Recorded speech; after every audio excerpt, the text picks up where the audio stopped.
Good evening and welcome to The Between. This is our seventh session, I think. I can speak this week, thankfully. The usual sort of intro bit where this is a PBTA game of Gothic Victorian monster hunters in London, tracking down dark creatures, written by Jason Cordova. This game was published by the Gauntlet and is also being run through the Gauntlet's gaming calendar. If you are interested in finding more about the games that we play, we run games like this. You can sign up to play online games around the clock, around the calendar, and in various different sorts of games. You can find information on all that, this game as well. Also podcasts that we do, a gaming magazine, all of that sort of stuff at gauntlet-rpg.com. I'll put a link to that down below. Without too much further ado, I will ask everyone to do a quick, the usual quick intro, recap of what happened with your character last time, conditions you have, and then we'll jump into things. I'll go in the usual catchkeeper order. So David, if I can ask you to kick us off. Hi folks, I am David. I use he, him pronouns, and I am playing as Trixie, she, her pronouns. She is the American playbook. And where we last left her, I believe she had become ensorcelled, that is the name of the condition, by a painting of an alluring siren that she and her companions uncovered whilst poking around the library trying to figure out what might be the true nature of the creature of Cremlin Gardens. And hopefully we'll get a little bit more information on what that is and how to dispatch it today. Awesome, thank you very much. Sabine. Hi, I'm Sabine. I'm playing Dr. John Fanworth, who uses the Mother playbook. And last time he has the condition Most Beloved. That's an advanced condition. I think that was sort of an advance. Happened. Yeah, that happened when I put on a mask, right? Anyway, sorry. Last time John acquired a pair of very healthy lungs. He was very enamored with them. And he also got made the acquaintance of a young mortician, Peter Jacobson, who is now sort of his Igor, but he doesn't call him that obviously, because he doesn't read Mary Shelley and he has no idea how Frankenstein is, and he would also deplore, well, would he deplore that? I don't know. He would probably think that Dr. Frankenstein should take better care of his creature. Anyway, so he was in a very happy mood last time, and he had some coffee with his colleagues. Kind of seems to like, maybe a little professional respect. Let's say professional respect. That's the thing. Brilliant, thank you very much. And Anders. Yeah, I'm Anders, he, him. I'm playing Ardent Casebury, the vessel. He consorts with dark forces in various ways. He has a familiar, a crow, that helps him watch things from afar. And he's getting into all kinds of unsavory trouble. Right now, he has the condition lured by the dark.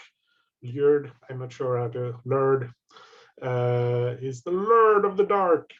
He's been, which he's had since they encountered a vampire a couple of sessions ago. That's a bit problematic, perhaps, but otherwise he's fine. He's fine. Everything's fine. It's going to be fine. Brilliant, thank you very much. Yes, so I won't go into full details on all the threats today, because I think we've had, most of them have been in play for at least a session or so now, with the exception, I think, of the Sally No Face. But the three threats we're currently dealing with are the St. James's Street ghost. This is a haunting that is taking place at number 18 St. James's Street, a house occupied by the Beale family. Last time you did answer the first question or one of the questions, which happens to be first for that, which is you learnt where the ghost that's haunting the house was attached to, and you discovered that that was indeed the attic where from your experience so far, the supernatural effects have been sort of centered. This has given you access to a new move. I have written that move on the moves and reference sheet under the threat moves column, because this is a very well designed character keeper, and I went in there to just kind of shove it at the bottom and found there was a space ready and waiting for it. So there you go. This move basically lets you commune with the spirits present in a building to get information or assistance from them. The only kind of slight hurdle to using this at the minute is it does require that the person activating the move have the cosmic passage marked, which is one of the masks of the future, which I believe currently none of you do, but obviously you may want to bear that in mind when using masks going forwards. That one kind of will give you access to an additional move should you mark it.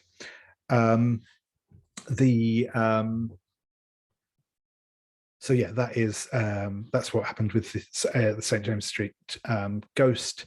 You're now kind of well, not back to the beginning, but you do require more clues than that now to kind of actually resolve the threat itself. But you have got that new, and that move I should mention as well, that is persistent. You will kind of keep that forever. So that is something you've sort of gained on the way. We have the creature of Kremlin Gardens, which is a possibly real, possibly fake sea creature or fishman, possibly, that has been terrorizing people around the Kremlin Gardens, pleasure gardens. You have quite a few clues on that, which will enable you, for this one, obviously you have to answer the first question first, which is whether the creature is real or is a hoax. But you're in a sort of a decent position to make a start on that, I would say, but obviously feel free to gather some more clues first. And then there's also Sally No Face.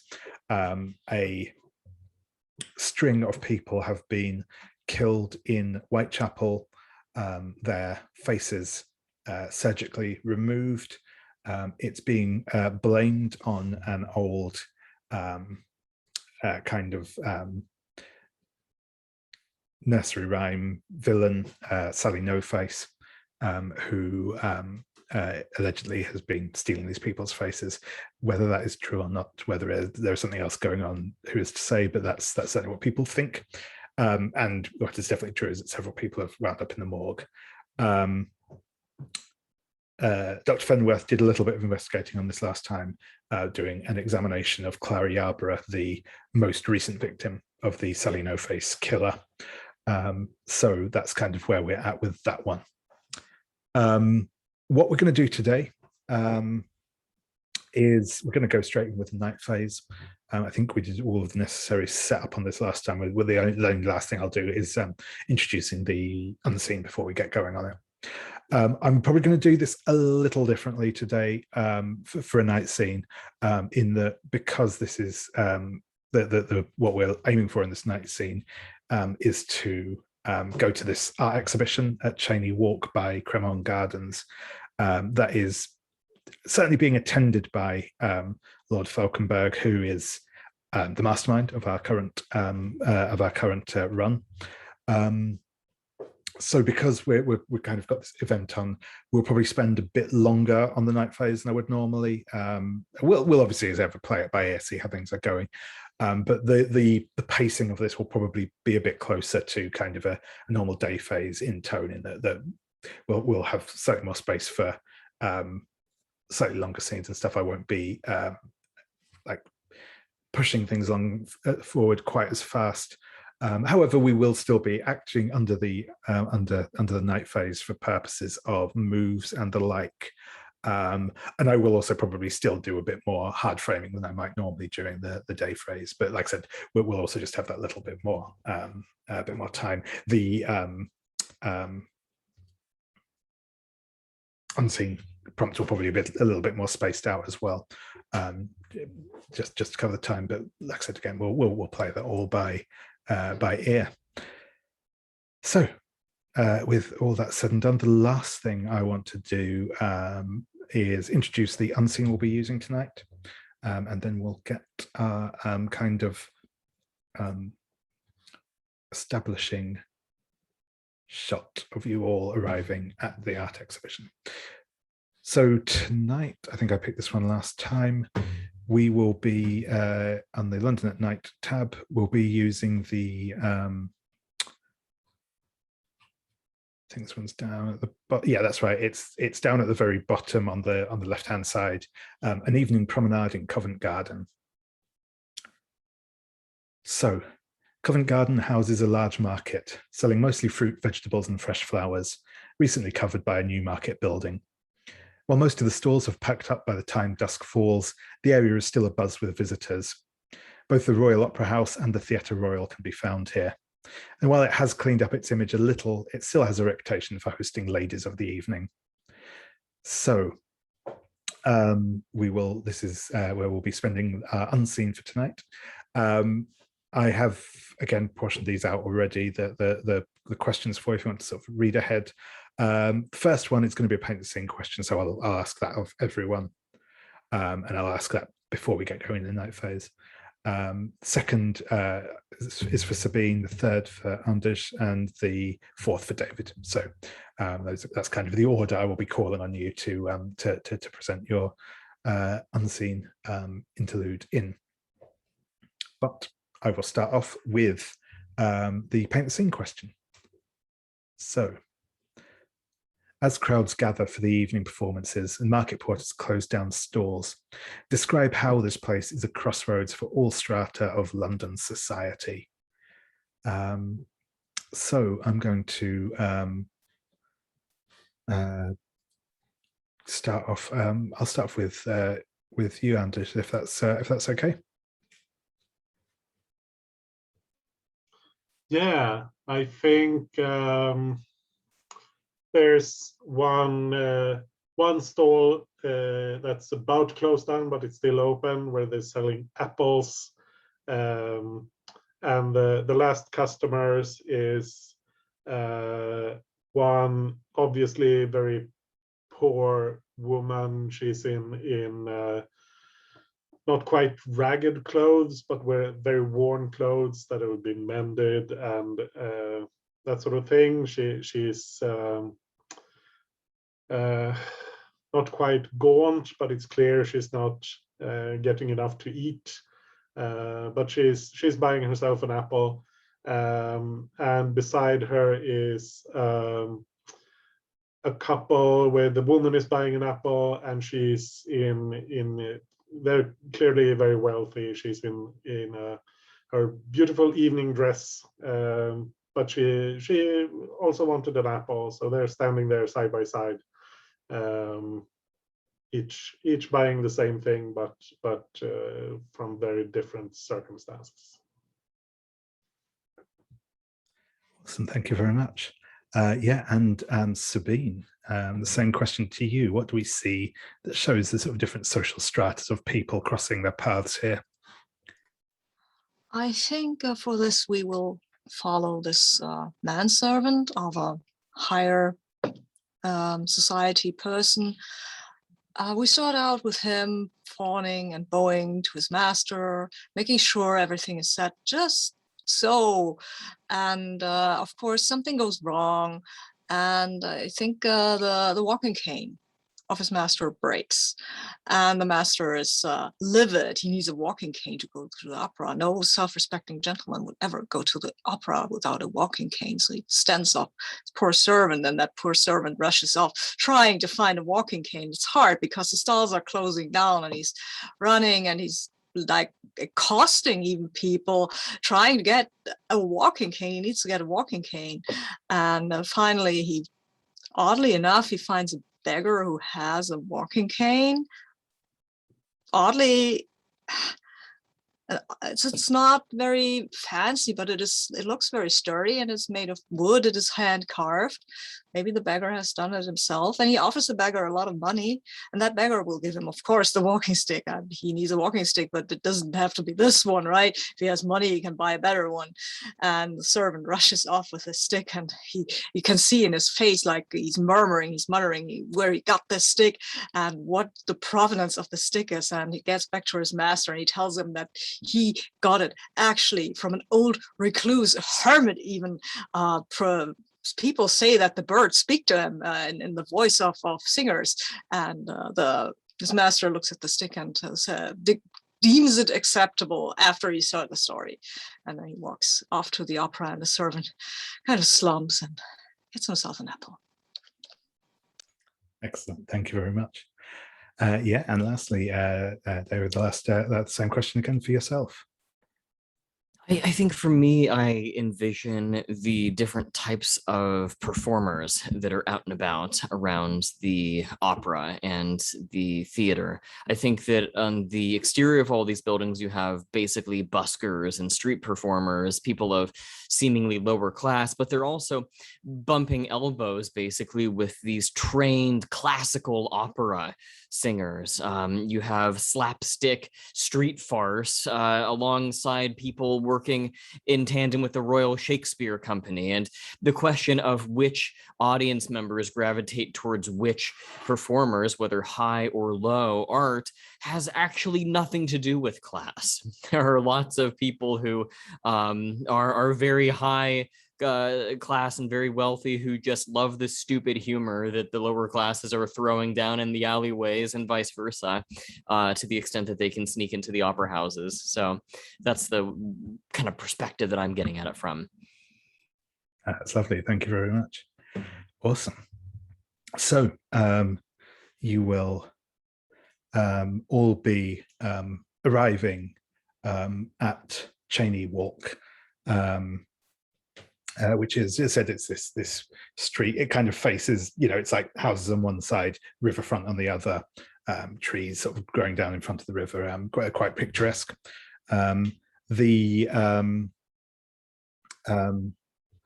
house that you're attending this art exhibition is a fairly not like it's no mansion, but it's a fairly decent sized townhouse. You've been given the address. You'll be able to find it without any difficulty. My assumption is that you will be arriving together, but if you wish to challenge that is absolutely fine. I don't mind. However you want to come is fine. But what I would like is just a description of how you are dressed for the evening. What sort of preparations you've taken. And I'll start with Sabine this time. Come into the middle and then go one direction. So yeah. I think this is not a masquerade or anything, right? This is just an art exhibition. No, that's right. Yep. There's no specific dress code mentioned on the invite that you've received. No, so I do not have any kind of idea about Victorian high fashion, so bear with me.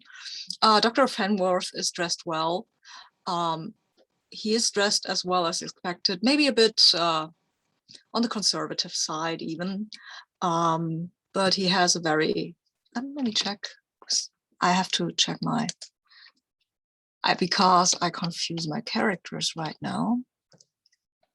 No, he does not. He is not wearing the black and gold rose with the falcon mask. That would be not very appropriate. No, what is very appropriate. He wears a top hat, of course, as you should, and evening wear, as you wear to an art exhibition. It's not his very finest wear that is reserved for the opera, of course. But this he's quite well dressed. He has a large array of things he can dress in, I imagine. So, yeah. Excellent. Thank you very much. Mr. Casebury, how are you dressed for this occasion? I think tonight Ardent is feeling relaxed a bit, so he's dressing up, but he's dressing up in not outrageous fashion, but a bit eccentric, perhaps. He's got his usual tailored burgundy and black suit, but he's wearing perhaps let's see. He's got perhaps a cravat that's a bit larger and more colorful than is appropriate or strictly appropriate.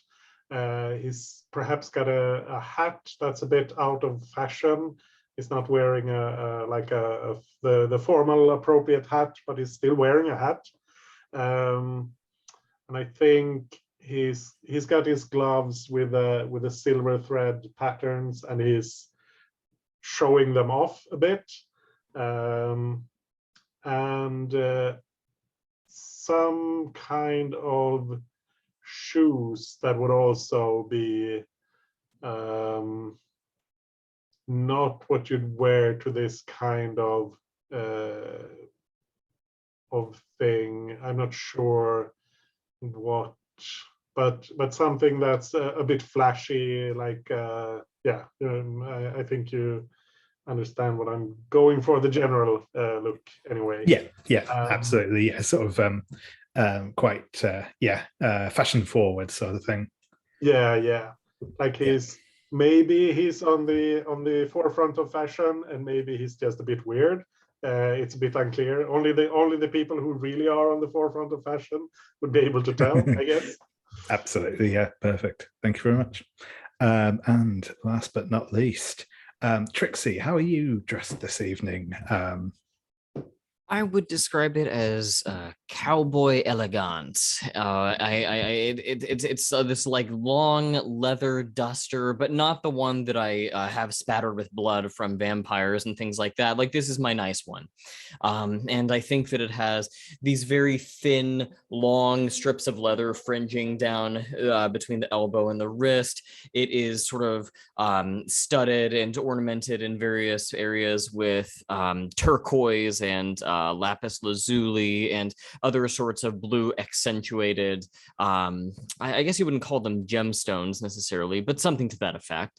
And I think that there's also some sort of hat that's a little bit gender non-conforming, I suppose, for a woman in this time. It's not like a fascinator or anything with a delicate feather. It's kind of a big old cowboy hat, but it nonetheless even itself has some kind of fringe around the sides that is studded with various precious minerals and rocks and things along those lines, and of course the crocodile boots as well. Perfect. Thank you very much. So you will make your way inside the house. The door is open. There's no kind of like there's sort of no, there's not even really anyone like there checking invitations. This definitely feels like the sort of event where the invitations are much more to let people know it's happening rather than as a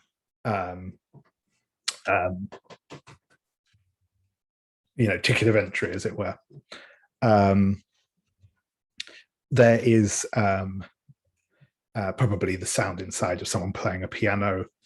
There is that kind of general hubbub of conversation going on inside.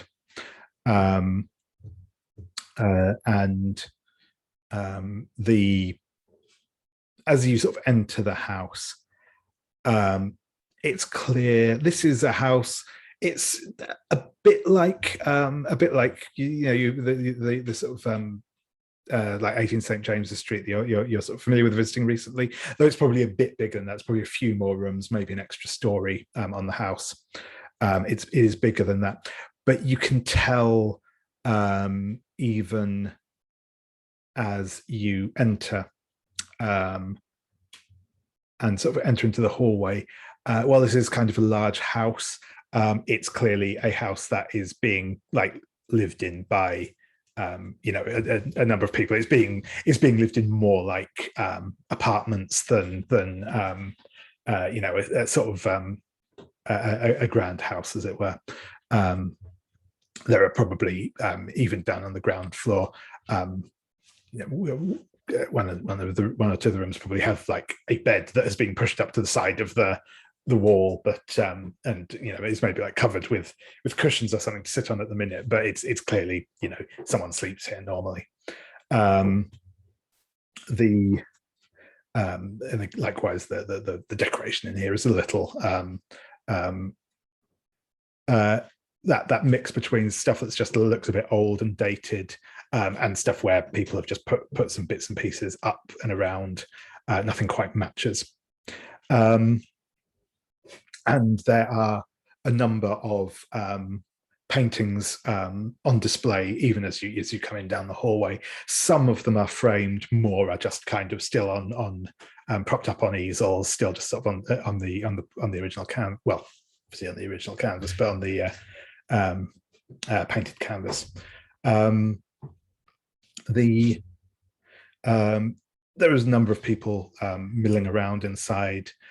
People seem to have procured drinks from somewhere. Again, this seems like the people here, at least at first glance, tend towards the wealthier end of the spectrum, but there is also that very much that sense of lack of conformity, as it were, here. I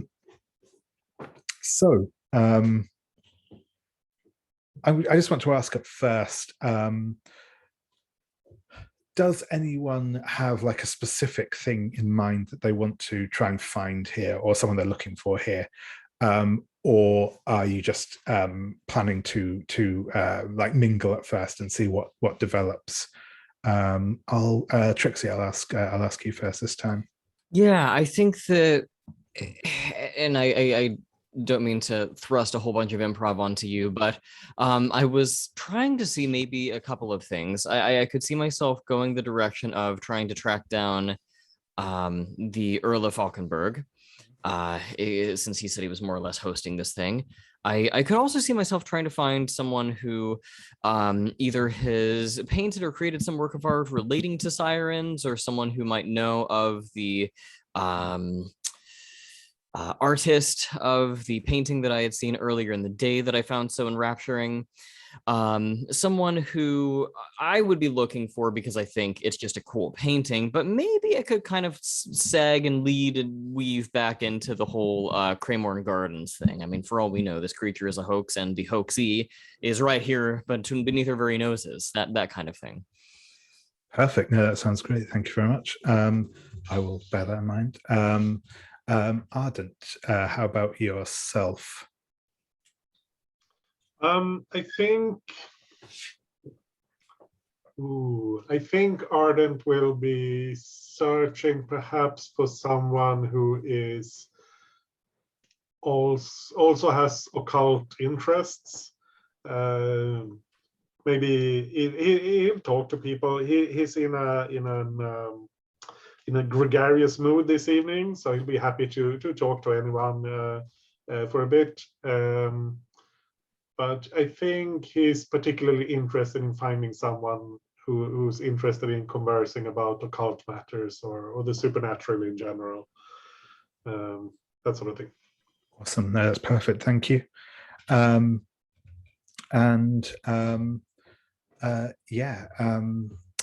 Fenworth, again, any specific thing you're looking, anyone or anything in specific you're looking for, or are you just happy to mingle more generally? Well, I would like to pay my respects, of course, to the host, Lord Fauconberg, as proper. And I also would love to look at some people because, I mean, I need so much stuff for my child, don't I? I mean, not that I would just hit someone over the head. That would be gauche, the extreme. But just, like window shopping a bit. Yeah, Like absolutely. getting ideas for what shapes I need. Yeah, no, that sounds great. Awesome. No, thank you very much. So yeah, and I think I will lead off as you are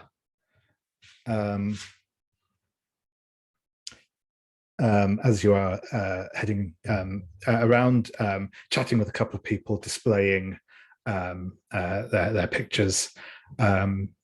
Trixie, a man, he's dressed kind of think again that, like, kind of slightly bohemian looking, like he's got a white shirt and a very kind of loose shabby suit on kind of thing, doesn't look in any way sort of tailored or fancy. The man himself is quite handsome, has kind of got that rakish look to him, has sort of dark curly hair down to probably about his shoulders, and he will like I said, he will kind of like quite obviously look you up and down and make absolutely no attempt to hide that he is doing so, before he wanders over and says, "Evening, ma'am. Now that looks a little more, how should I put it, authentic than what I've seen across the road over there." Across the road over there? In Kremlin Gardens. Have you been at all the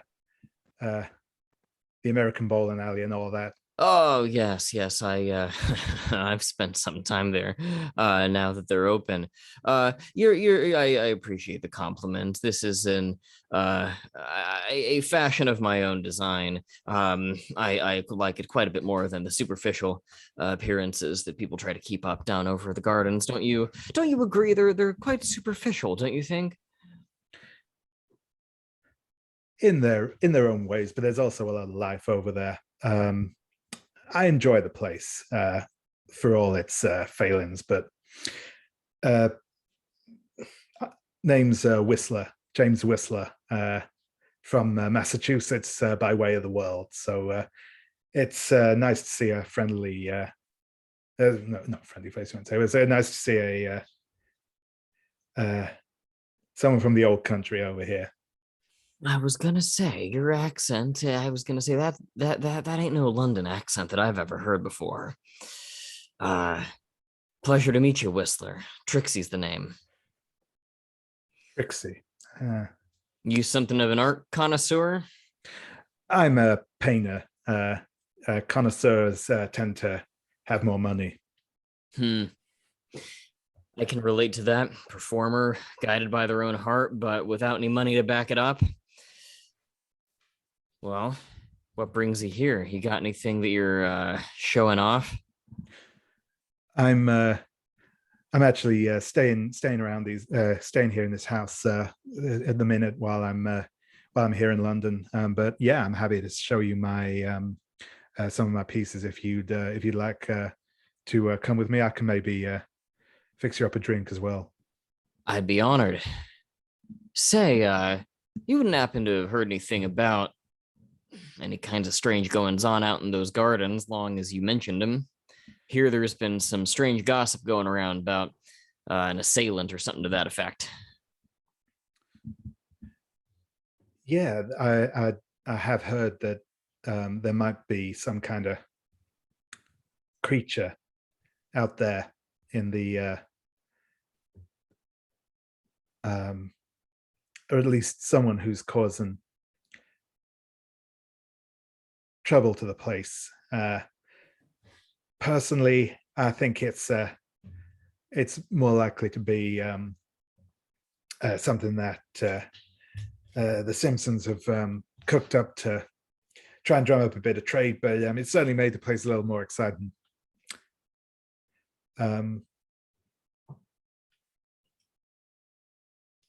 But yeah, if you would like to make an information move with presence, see if he has any further information to give you on that front. I will give that a try. Let's see. I think presence is a 0 for me, so we'll just give this a go and see how it plays out. That's a natural 12. Nice. Lucky. Okay. Yeah. So I think that in fact, I will come back to you in a moment, and we will check in with. I think we'll check in with Dr. Fenworth. So, Dr. Fenworth, yes, you are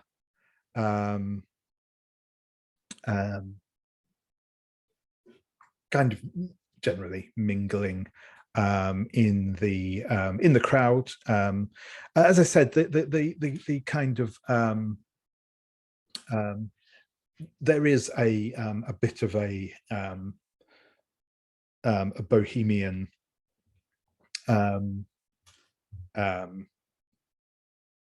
element to the place, but also, obviously also a number of people who are clearly much wealthier and are perhaps here to buy rather than display, as it were.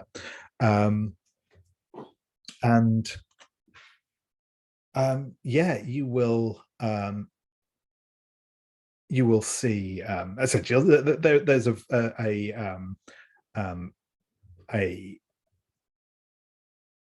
number of people of all stripes here. I think if you're kind of scoping out a potential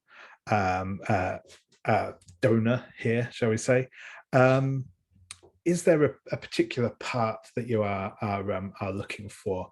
And if you would like to make me, I feel like, oh, sorry, go ahead. Night move. Sorry. Yes, that's right. Yep. I mean, I'm not looking for a particular part, but as I've said, there was a piano player, so maybe some hand would be nice. I mean, that would be useful, but really anything. I know where I want to get the voice from, but anything else, I will just see who has the appropriate physique. Yeah, absolutely. Absolutely. And I do that with I feel like reason, this is probably composure. Yeah. Okay.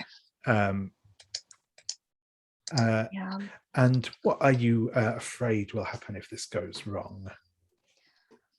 Oh, let me just check if I have. No, not yet. Oh yeah. What am I afraid will happen if this goes? Oh, that somebody might interpret my interest in them in a sort of romantic way or something like that. That would be awkward in the extreme. Yeah. And I think it's worse than that. Not only will someone misinterpret your attentions to be amorous in nature, but so will their very large and burly partner. Oh. And it will obviously lead to some sort of confrontation. I was interested in that, but let's see how I roll. Well, it's a 9, so I think I'll Yeah, let's see what happens, and then I'll decide on whether I want to Sure spend the thing. mask. Sure thing. So yeah, I think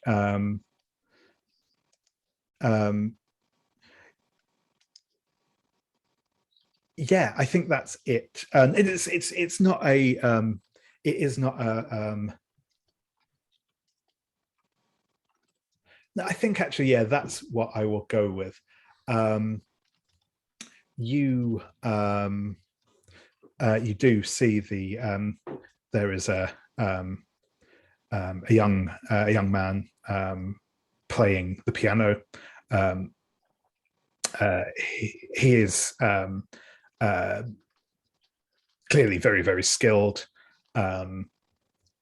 His fingers are you know, deft and long, and they look just about perfect. And yeah, no, he's those hands would absolutely be perfect for your creation. So much, in fact, that I think I'm going to give you the condition. I think we'll just go with obsessed. If that sounds okay. And yeah, you're definitely yeah, sort of focusing on those. Though obviously at the minute he's sort of right in the middle of things. Has a lot of people watching and paying attention to him. Oh, I absolutely must talk to him once he's finished with playing. I won't interrupt him while he's playing, but I will try to get him away from piano for a quick talk, at least, by inviting him to share a glass of, well, champagne. Do they have champagne there? They do have champagne there. Yeah, so you have champagne here. Yeah. A glass of champagne with me, if he likes. Who would like to? Excellent. Yeah, perfect. I think we'll come back to that in a moment. So yeah, Ardent. You were looking for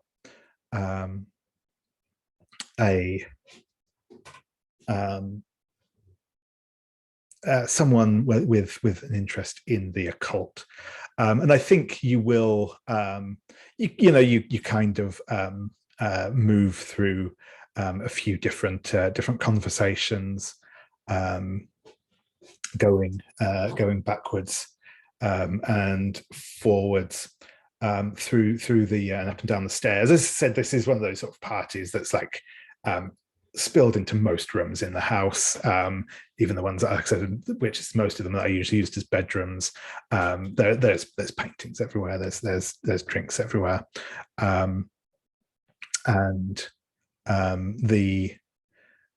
you will come to a one conversation. You come across. There is a lady. She's dressed in a long black dress with a long black veil down over it. She is conversing with a couple of others, and they are talking. They are talking about a new sort of medium, or not sort of relatively new medium, but a medium that's operating in town. You may have heard of her. The medium's name is Madame Sorokin. She has apparently been doing a fairly good trade recently in seances and the like. But the as kind of the conversation proceeds, the woman in black will hold out her hand to you. She's also wearing like long black gloves, and she will say, I do not believe we've had the pleasure. My name is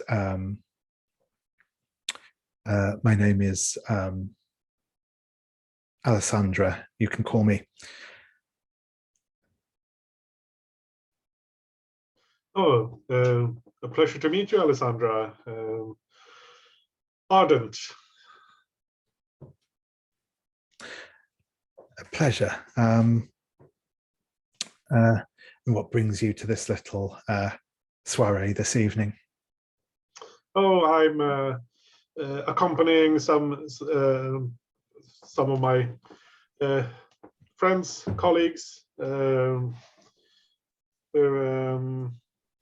But I also wanted to have a look at some of these paintings. There are some pieces here that are of interest to me. Of course. And is there anything in particular that has caught your eye so far? Yes, I saw. I mean, at this point, he'll describe a painting he's seen previously that perhaps could be interpreted as having some sort of hidden meaning or that sort of thing. Like, yeah, there's the crescent moon, obviously representing this and that, and the tree with the leaves are falling, and that sort of thing. And she'll say, I see you are interested in the more hidden arts as well. A man after my own designs. Oh, how interesting. I find that, or I've found so far that most of the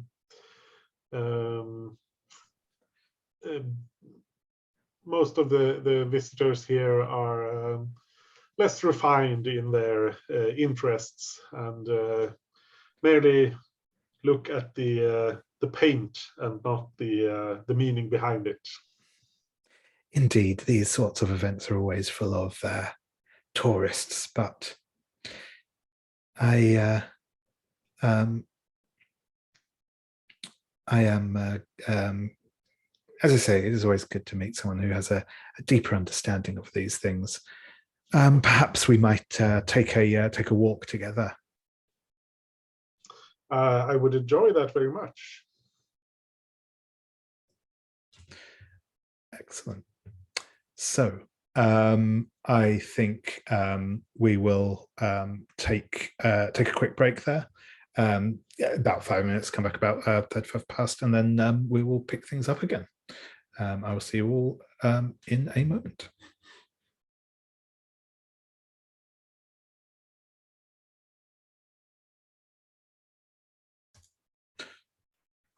Cool. So before we jump back into things, I'm going to have our first unseen. Yes,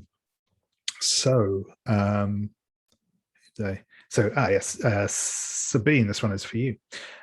So a young girl sells bouquets outside the flower hall, made up from the leftovers of the day's trade. Who comes to her to buy, and what and who are they taking the flowers to?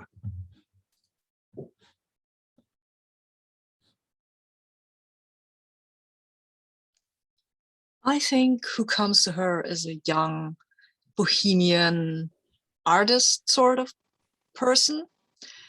He or they are, there is something feminine about them, even though they're dressed as a man and they wear a beard, but still there is something about the expression, about the way they move that is not very masculine. And they buy these flowers from that young girl, and they are scratching their pennies, right? They are not well-to-do. That's why they buy the flowers at the last spot. And obviously that girl knows them and smiles, bright smile when they come, and waits patiently for them to scrounge up the pennies. And when they come up short, like just like a little, the girl says, well, yeah, bring me an apple next time or something. And is rewarded by a bright smile. And the bohemian artist goes off with those flowers, carefully carrying them like they're the most precious gift to bring. And they wait in front of a house for a while. And then when they see a cat on one of the higher windows sitting down on the inside looking out, they start to smile, and then they lay the flowers on the doorstep, not on the doorstep, no, they lay the flowers on a window of the sitting room or something, and then they retreat, and after a while the window opens and a hand comes out. It's unclear whose hand that is. It's probably a young girl's or a young woman's, and they drag they take the flowers in and give a little wave, and the bohemian smiles and leaves. Awesome, thank you very much. So yeah, Trixie, James Whistler says,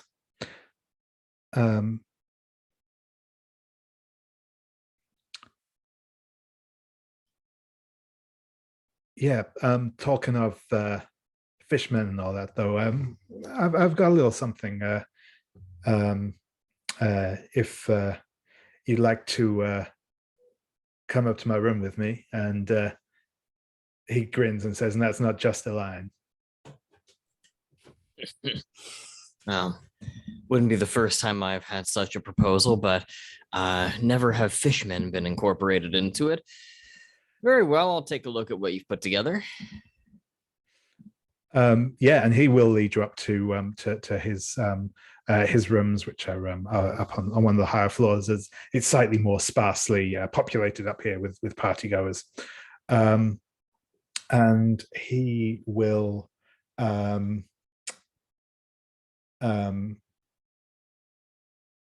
This is clearly, it's like, it's his bedroom, and it's also where he works. There's various pieces sort of, some sort of officially on display, some that are obviously works in progress, but he will root around for a moment in the bottom of an old trunk, and pulls out a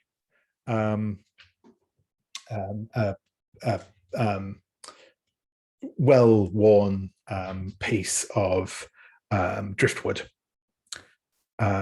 that has been quite intricately carved to show what does indeed look like a fishman rising up out of the sea.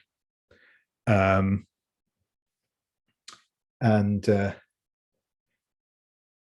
he says,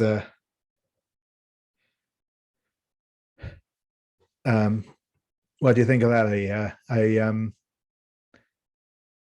got this off some old sailor back when I was still a kid back in New England.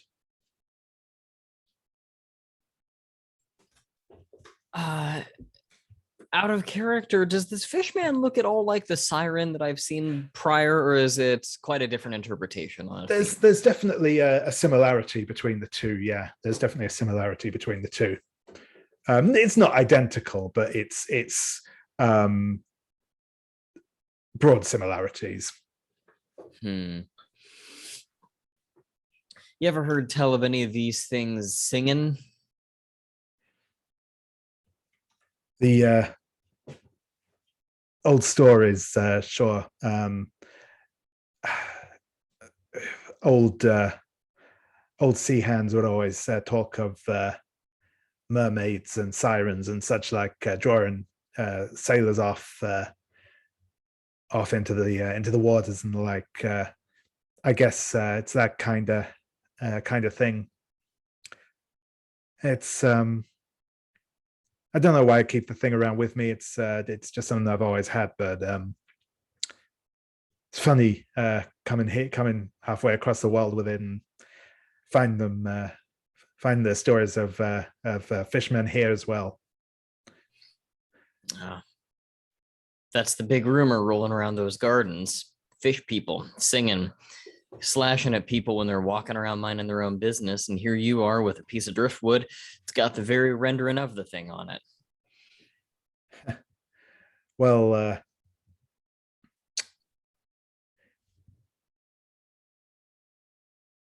I gotta say, if someone has been out there making some sort of costume to raise hell in for themselves, then I applaud the inventiveness, but it's not really my kind of scene, if you know what I mean. And he'll sort of grin. And I don't think he'll actually make a move to take the scrimshaw back from you. If you give it back to him, he'll accept it, but he won't kind of force that. The other thing you notice while you're in here, he has on his on sort of the like a makeshift desk that's set up there.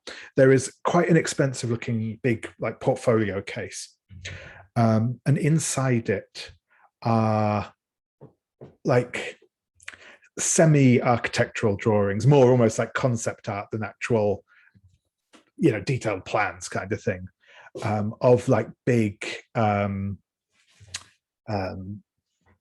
buildings. They've got kind of a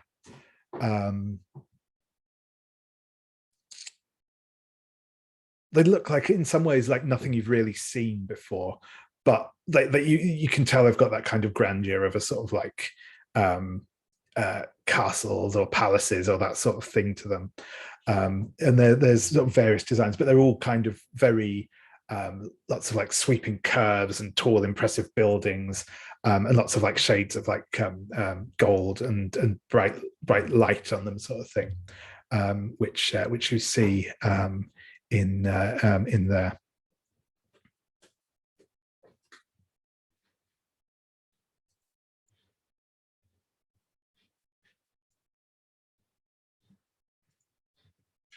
So there's these sort of utopian fantasy architectural blueprints. Yep, absolutely, yeah.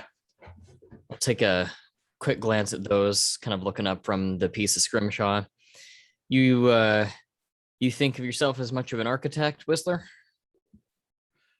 Oh, those things, not really my style. Fella I know does those. Don't know if you've met him. Lucian, Lord Fauconberg, I think is how you refer to him officially. We've met once. Actually, yesterday, matter of fact, he was taking a strange rendering of the river down by the gardens. Yeah, that's his work. It's pretty good stuff. I mean, he's more talented than most, aristocratic dabblers.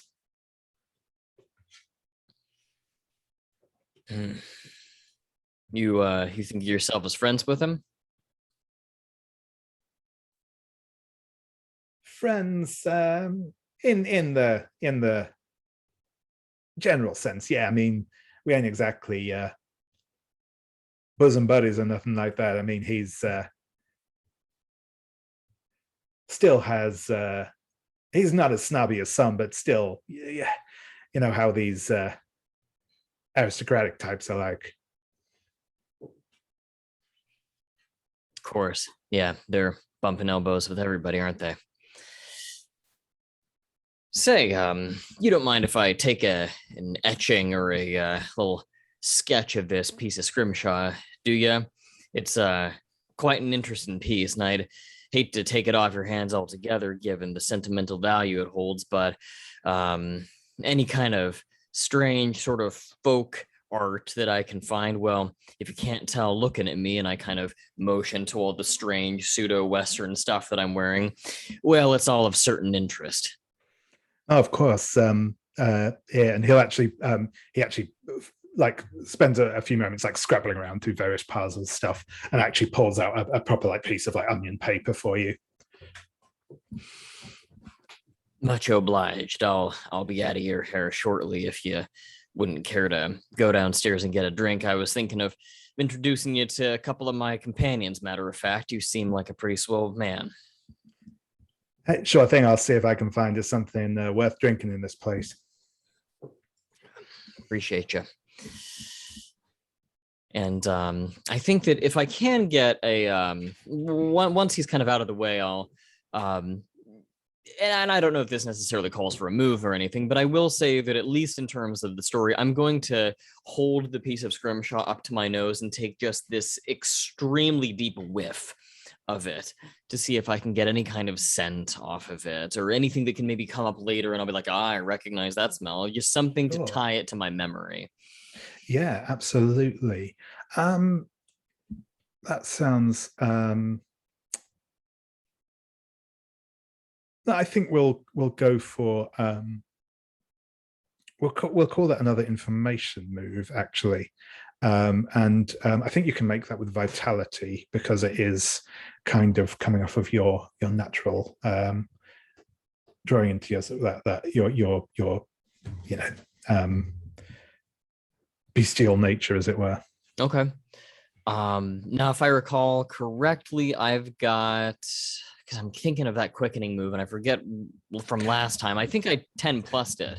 I think you in fact, I think you got a 12 plus. I think you will be getting I'll have clue the clue at the end of the 12 plussed it. So this is going to be information with advantage, if I recall. Okay, so correct. This is at a +2 with advantage. So hopefully this isn't a huge miss. That is a 10 total. 10, perfect. So I think the other thing that you will pick up,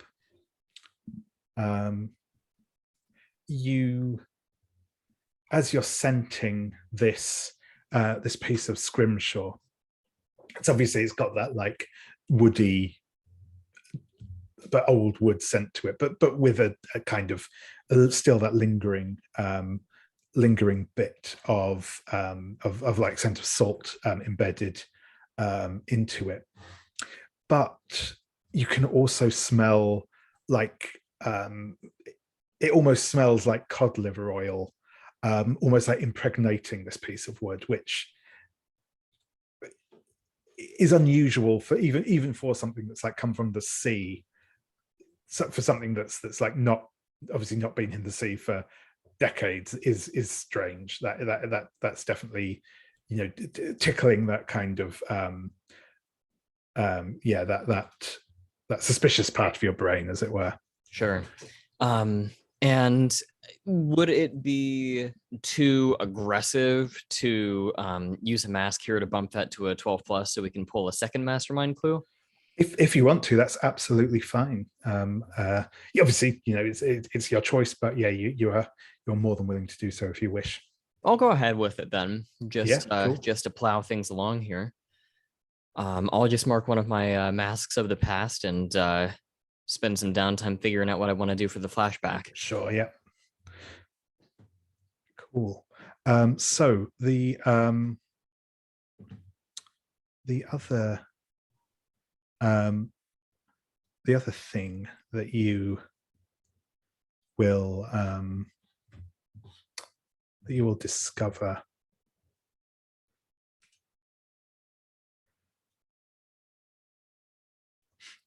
and it's in that kind of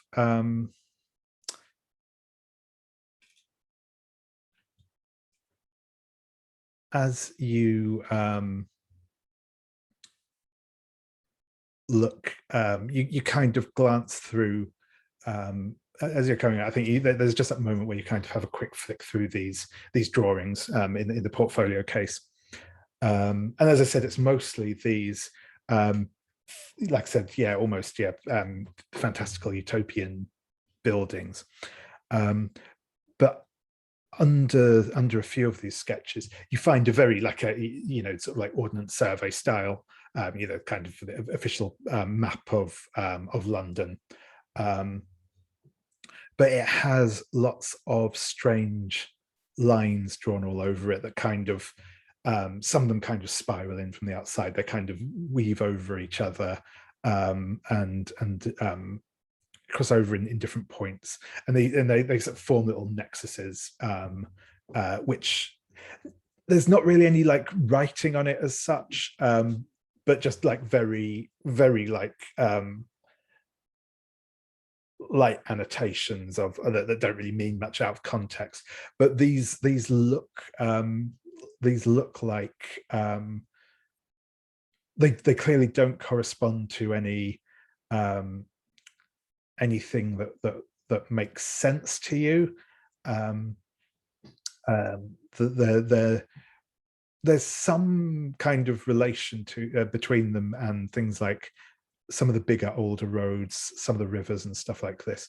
But this is certainly, even if you don't realize it's right at the outset, you'll be, with a little research, you'll be able to find out that this is a map of ley lines sort of superimposed over the map of London.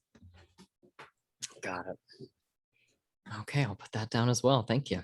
No worries. And something about this feels big to me. I'm going to be very invigorated by just all of this stuff that I found, and I'm going to storm downstairs and try to find Ardent and John. Yeah.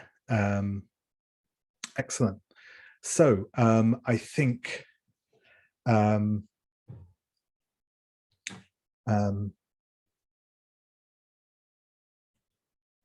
Ardent, if we'll come back to you,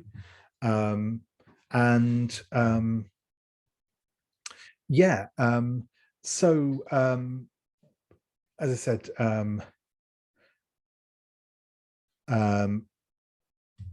Alessandra will sort of go on a little tour of the house with you. Is there anything in particular that you are looking to get out of her? She's sort of obviously more than happy to just kind of make general small talk, and also general small talk on kind of slightly more esoteric subjects than you know your average person might do. But is there anything sort of in particular that you are looking to steer the conversation towards, or anything else? Yeah, I'm definitely interested in finding out whether she's had any personal direct experiences with the supernatural, or if she's just generally interested, and if she's read up on the subject, or if she's actually a practitioner of some kind. Yeah, no, absolutely. And yeah, to that she will say, yes, I am a practitioner. I specialize in the cards, but I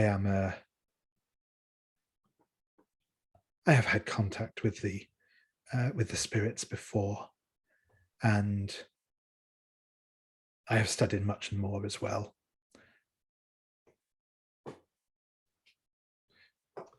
Fascinating. I tend to trust to the stars myself, and I think, yeah, I have to do this. At this point, he will reach out his hand, seemingly just at random, and Gretel will come flying. How she got into the building is unclear, but she will land on his hand, and he'll sort of pet her while they're talking. Yes, my reading has been perhaps a bit scattered and unfocused. I find there is it is useful to have knowledge from different sources, and well, my personality doesn't lend itself to more focused studies on a single topic for an extended period of time. It's one of my flaws, but I hope I make up for it with other qualities. And at that point, he raises his hand again, and Gretel flies away. A very well-trained bird you have there, Mr. Casebury. Well, perhaps not trained by me though, but she has found she has deigned to stay with me, at least for the moment. Well, like one of your familiars, does she suck at your blood, Mr. Casebury? Might I inspect you and find a witch's mark upon your person? I should hope not, though perhaps who knows what such creatures get up to when we ourselves are traveling the dreams, the streams of hypnos and venturing beyond. Of course, of course. Well, I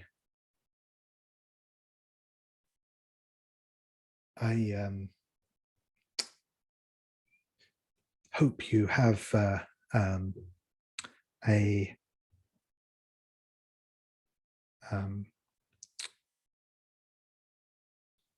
pleasant journey through your dreams. And she will smile at that and say, if you do wish to call on me at any time for more detailed discussions on any of these matters, I may be found. I have rooms in Mayfair at a hotel there. You may call upon me if you so wish, and she will hand you a calling card. Yes, and Casebury will pull out a card of his own and hand it to her. And yes, if you should wish to, yeah, if you should wish to resume this discussion or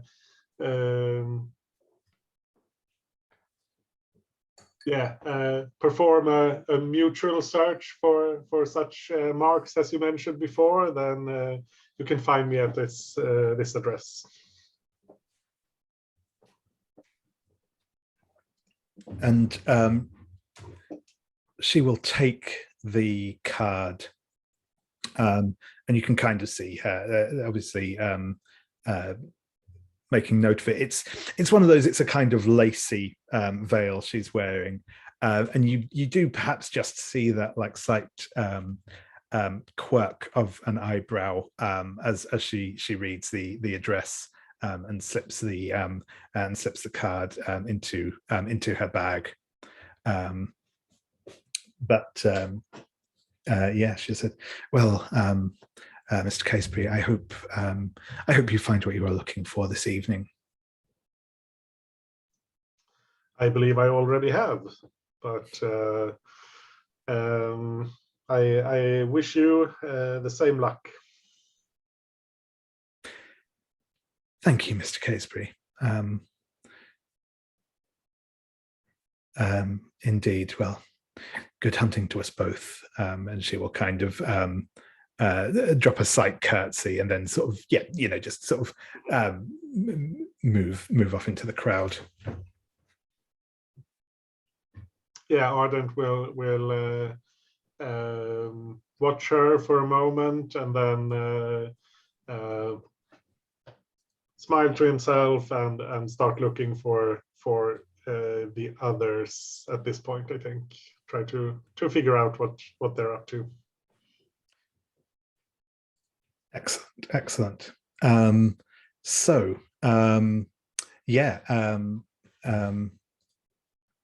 Dr. Fenworth, you'll At a break in the playing, the young pianist will happily sort of go with you for a drink. He will introduce himself as Lewis Dartmoor, and he'll say, "Yes, good evening. I hope you enjoyed the performance." Oh yes, quite. It was a lovely performance. I have heard that particular piece of music before, but I think you performed it quite adequately, Mr. Dartmoor. Might I invite you for a recital at my place of residence at Hargrave House? I would love to have you there. We have a very fine piano. Of course. Sadly enough, none of us inhabitants currently plays it, so it would be a shame for this poor instrument to not have an expert as you are to play it, right? I mean, of course. Thinking of it, sitting there untouched, it is a shame. yes. I hate to be too pedestrian about these things, but I do usually charge a small fee for my services. Of course you will be adequately recompensated, my dear fellow. Of course you will. Good, then yes, that would be again, there'll be the thing. He'll let you know how he can be contacted.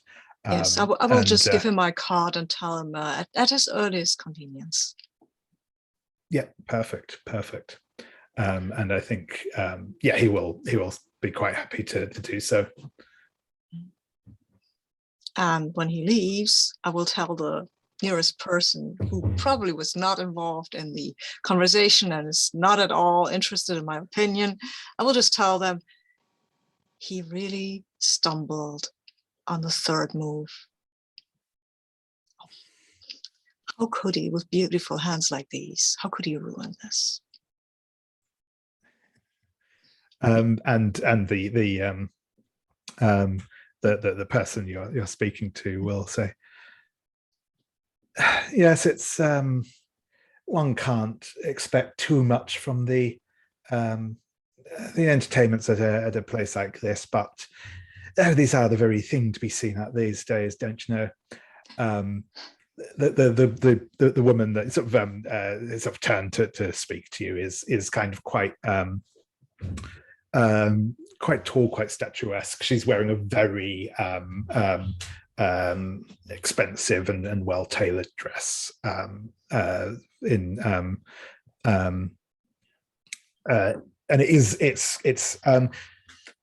she's got a bit of a. It's not that she's dressed too young for herself, but the you can kind of tell that she's obviously an older lady, not ancient by any stretch of the imagination, but the dress she's wearing is actually quite fashionable, but it looks good on her. Mm-hmm. She is she's got her face, it's got kind of a slightly stiff look to it and a slightly waxy complexion, but like I said, she's very well dressed, very expensive jewels and the like. She'll say, name's Dame Margaret Teasdale. I don't believe I have seen you at one of these gatherings before. I must apologize for the intrusion, and without introducing myself first, my name is Dr. John Fenworth of the Haversham, Fenworths. I make up the place that makes sense. I see. Perfect. Yes. Well, and as I say, I think it's always there's always a good time for one to critique the arts. That is, I suppose, what we are here for, is it not?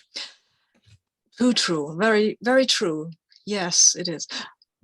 By the way, have you seen our gracious host? I have not found him yet.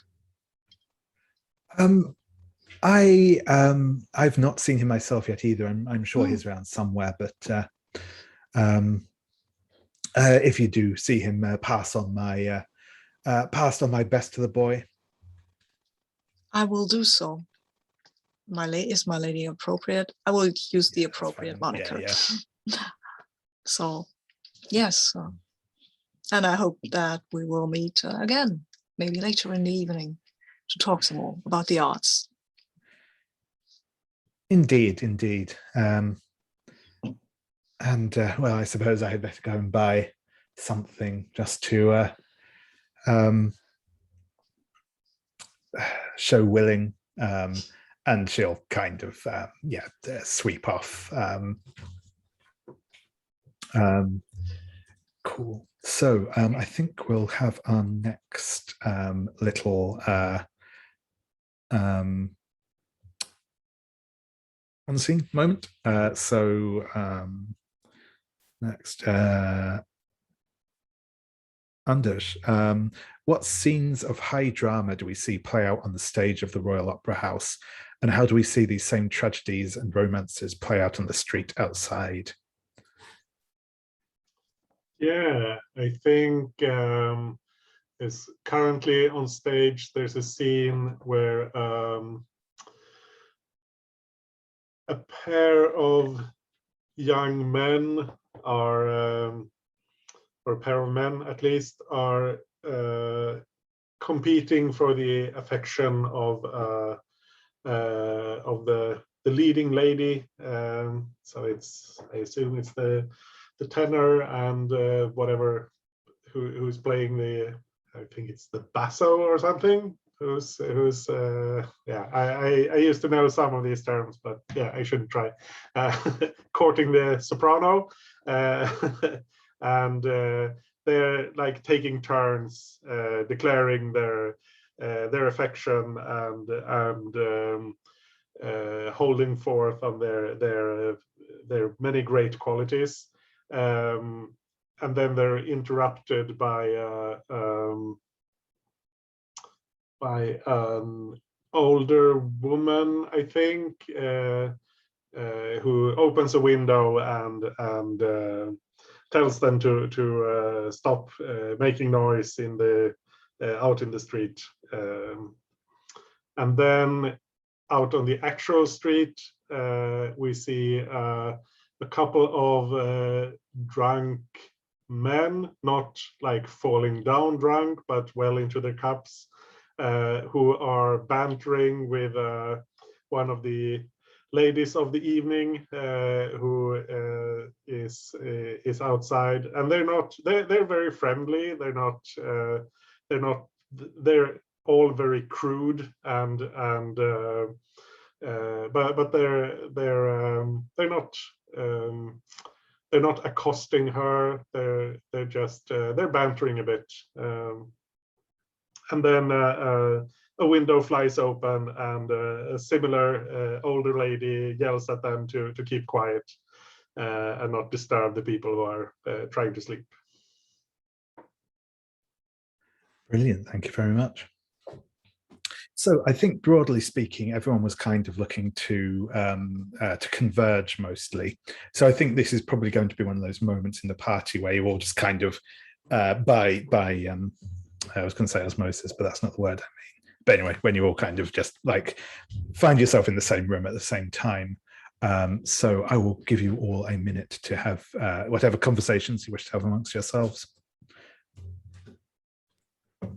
I will have at least politely introduce Whistler to Ardent and John. I mean, whether or not there's a conversation that's meaningful to play out there is up to everyone else, but I'll at least make sure that folks are aware of who he is, because he might come back in my mind.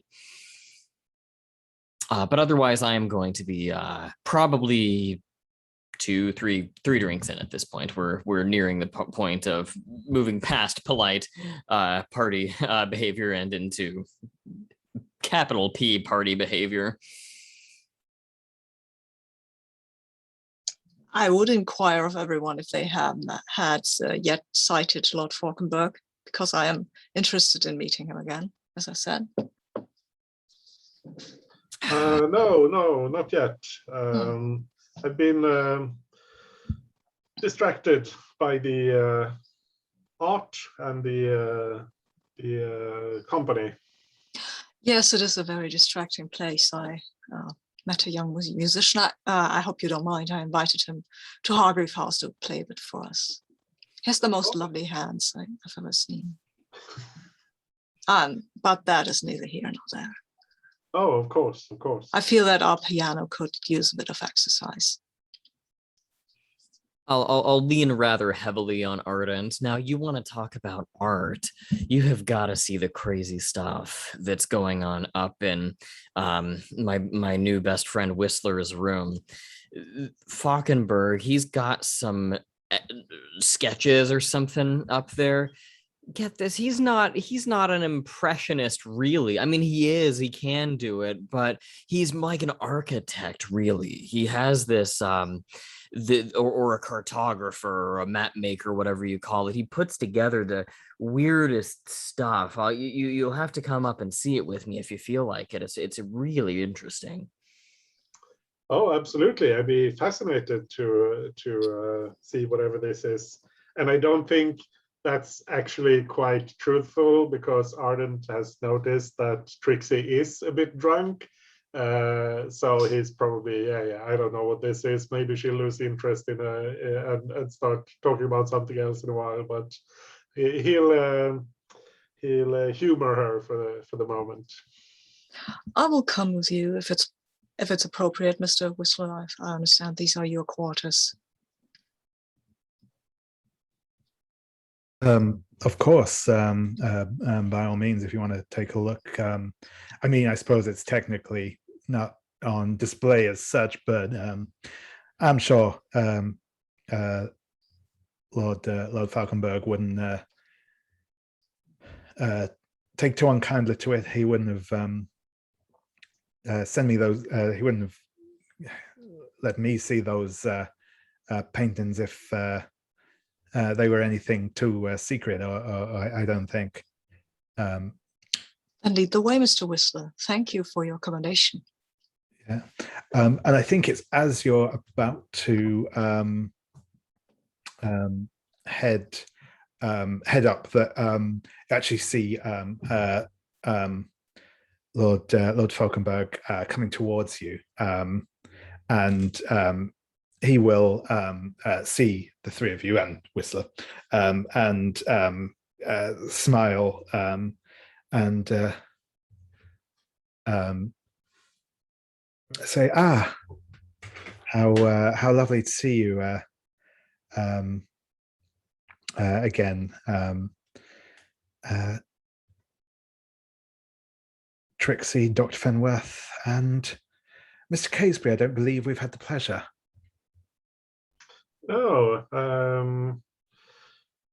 I think you are correct there. Well, I'm glad that the three of you came here. I hope you've enjoyed the art that's on display. There really are some very talented people here in the city at the minute. Thank you for your invitation, Lord Fauconberg. This is really quite impressive. Oh, but do not trouble yourself. The invitation itself is nothing really more than a formality. We want as many people as possible to enjoy what is on display here. But I agree that the work here is most excellent indeed. I think. Oh, I'm sorry. Go ahead. Oh, is some of your own work on display here, my lord? A Might few inquire. pieces. A few pieces. Yes. Oh. I can show you those in a little if you would like. I would very much like so. I was going to say that this is quite possibly going to put something of a target on my back, but I think I'll say I had no idea that you were into architecture, buildings and such. Well,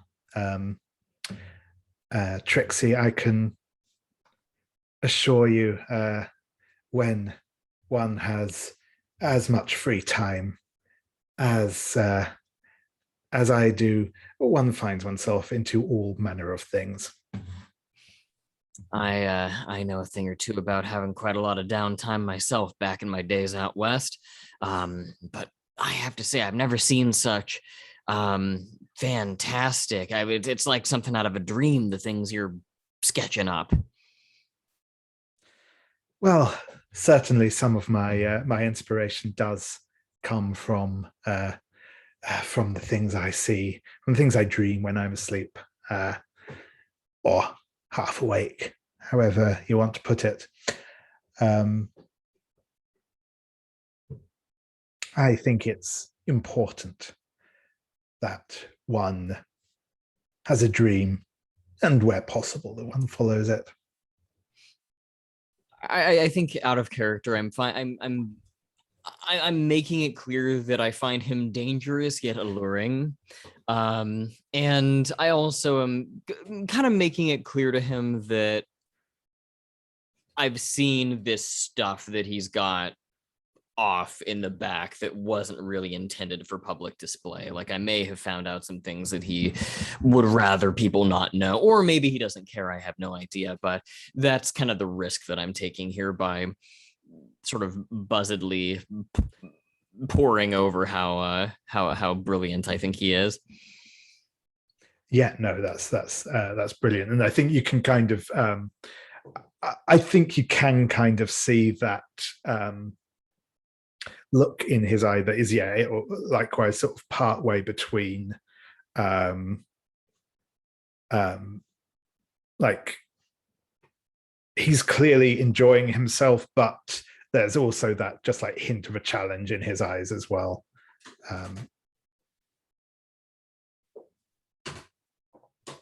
Yeah, I think Ardent is struck by this sense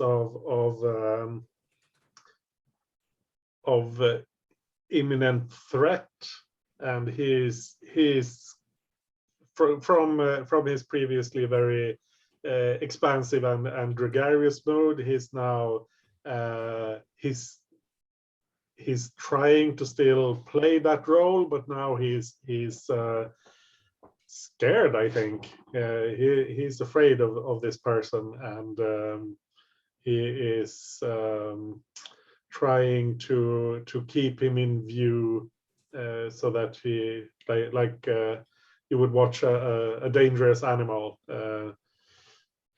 that sort of behavior. John is noticing nothing of that sort. He's quite, I mean, he is polite, of course, but his mind is still half with the pianist's hands, actually. And when, of course, when they talk about following their dreams, he is thinking of his own dreams more than of any danger that might come from Lord Fauconberg. I mean, he's just a noble person with too much time on his hands, and like a lot of noble people that John knows from his own family. So, oh, there's the kitty again. Hello. Yeah, excellent. I'm just wondering. No, I think we are going to go for that. I think I will ask for that. This is possibly one of the softer ones I'll go for here, but Ardent. The night move triggers when you do something risky or face something you fear. So I think I'd actually like to see you make the night move kind of keep your composure in Lord Fauconberg's presence. I think this will be a roll with composure. But what do you fear will happen if this fails? If this well, if you lose your nerve, more so in this instance. Ooh.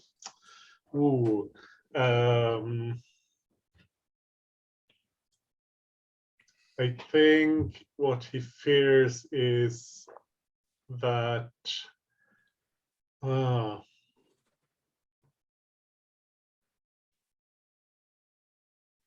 that's so. I think he fears that he will be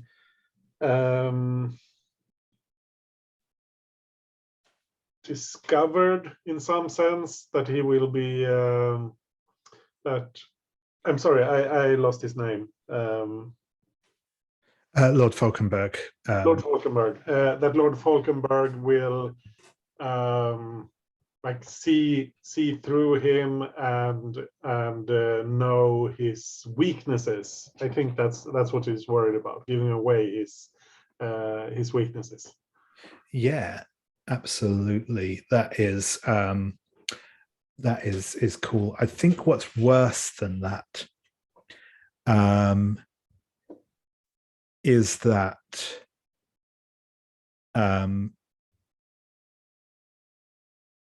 he will not just see your weaknesses, but he will specifically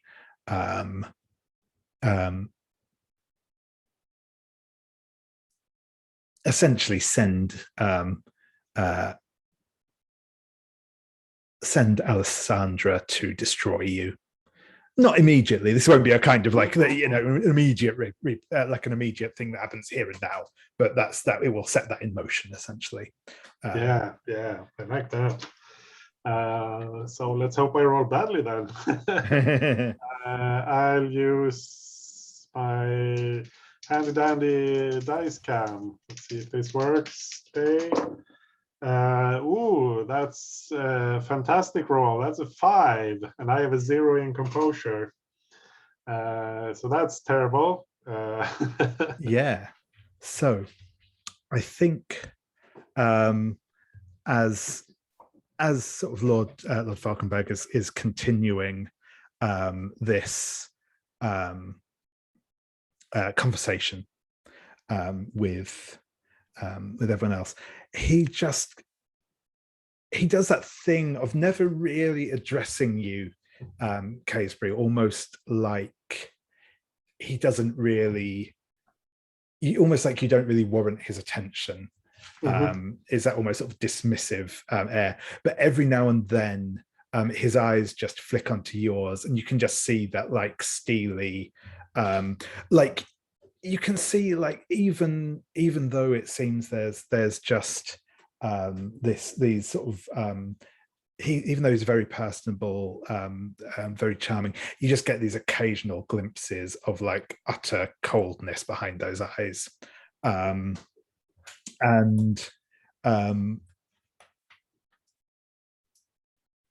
yeah, I think you kind of know that. Well, you don't know that he's like plotting against you per se, but you, like I said, you kind of get that real glimpse into this kind of darkness and coldness behind this charming veneer. And I think I will ask you to take the condition rattled, and yeah, that's how that will kind of go. But I think at that he'll kind of turn back towards Dr. Fenworth and say, well, Doctor, if you would like to, I am more than happy to take you to see a couple of pieces that I have here. If and he'll kind of turn to the rest, turn to everyone else present, and sort of offer a short bow. if you don't mind me intruding on your evening, of course. I would be honored to see your work, Lord Fauconberg, of course. If you will excuse me, I will nod towards the rest of you.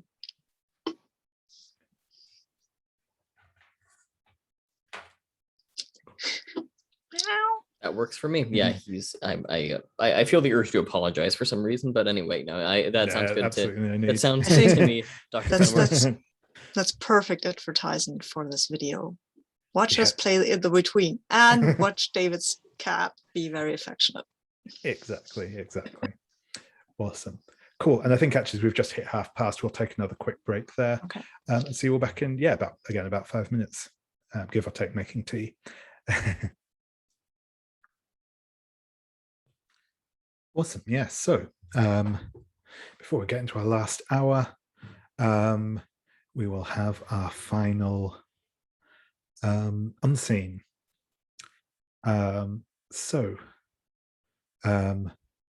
This one is for you, David. So in a gin palace later in the evening, sex workers and actors sit side by side, enjoying a drink after a busy night. How do we see the kinship they feel for each other? I think that they are speaking to each other about how the night has gone for them and whether they viewed their respective performances to be successful or unsuccessful. But the kinship that you see is that they both hold each other in similar respect because they see each other essentially as performers who are working for the amusement and enjoyment of an audience. And they actually use a lot of the same vocabulary and slang going back and forth. There is really no distinction between the two once you kind of get them into the melting pot. All of the kind of moral and societal boundaries that separate one respectful profession from another immoral profession really seem to blur away once they actually get down to talking with each other. So it's almost kind of like they have this in the trenches mentality where neither one is fully respected by society, but they're all sort of demanded in a certain way. And that's kind of the shared I think just discourse that they have going on together as they kind of get into the wee early hours of the morning. Brilliant. Thank you very much. So I think we will pick back up for starters with Dr. Fenworth. You inspect, you head to one of the rooms, and there are another couple of canvases here, which I suppose you wouldn't recognize the one of them, but you may have heard descriptions of that Trixie gave. But there is the picture we saw him painting last time of this sort of the roiling River Thames, looking turbulent and beset by monsters. But there is also a more naturalistic looking painting of a small falcon, a merlin to be specific, sort of sat on a perch with a little gold chain around its leg, and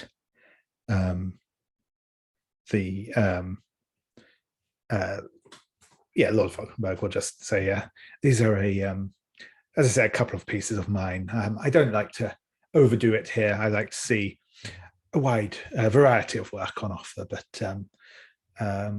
I hope these pieces are to your satisfaction. Oh, they seem quite excellent. Personally, of course, I am more of a connoisseur of the human body, but I love what the way you portray the river. pair with these monsters? That is very interesting. No. I wonder if I go can ahead. do an information move here for the Kremlin garden thing. Is that possible? Yeah, I think that's Okay. fair. Yeah. Then I will think, poke. Then I will poke a bit at that and ask him about what these monsters are. I'm not a London native. I've not a lot of experience with with the very local legends.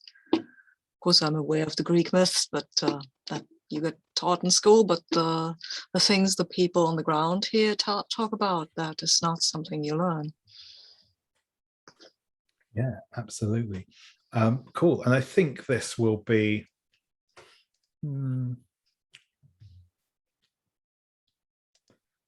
I think probably reason for this one. It's as much about piecing together what he says as it is. He doesn't really need much encouragement to speak about it. Put it that way. It's Okay. I'll just with what do I need to roll though?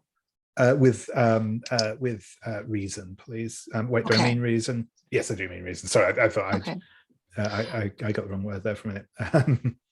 Oh, this is odd because I thought I had increased my presence by 1. Just wondering. Well, I'll figure it out later.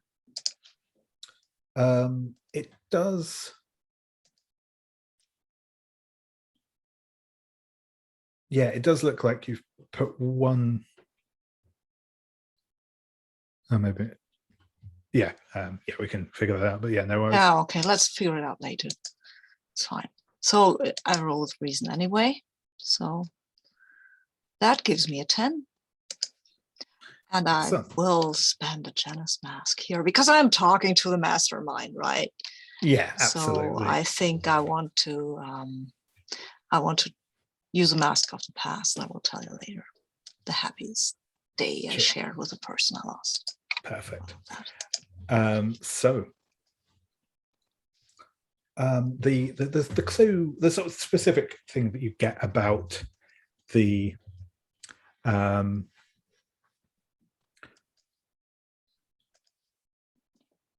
in fact, yeah, that works nicely. I just saw one of the clues on there. You will see, and it's not even really a big detail, but you just notice painted sort of near the bank of the river in the painting, just the suggestion of the shape of a head. But there's something, and that's definitely something you pick up in both of these paintings, even the more naturalistic one. Lord Fauconberg definitely has sort of a way with light in his paintings. There's a real vibrancy to them. And there's just, like I said, where there's a suggestion of this head, there's just these 2 very piercingly glowing eyes looking out of the river. And then there's just that moment where you kind of glance off out of the window of this room out over the river, and you can see those 2 glowing lights, you think, just for a moment maybe, and then they're gone again. But it's that you don't think your mind was playing tricks on you there. It does not usually. My mind is a steel trap. Exactly.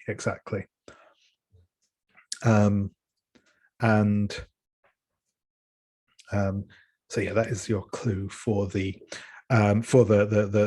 mystery itself, for the threat itself. And then I think as you're sort of talking about the river, Lord Fauconberg says, I don't know if you heard the rumors or not. It's somewhat silly these days, but back when I was in school, a rumor went around that I had drowned a boy. It was, of course, like all these rumors are, only really a half-truth. I only half drowned him.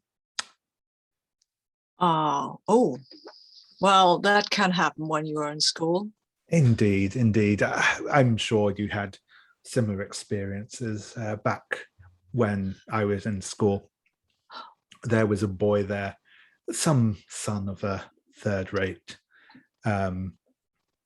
country squire, but he was older, he was bigger, and he thought he'd take his opportunity to exert what physical power he could over me before I grew into my own.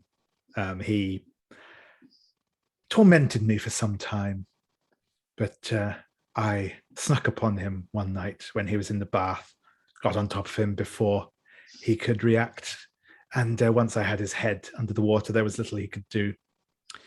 The trick is to let the head above the water. As soon as they go limp, that's the trick. He never bothered me again, or took another bath for that matter. But well, the last thing I think is a bit terrible for him.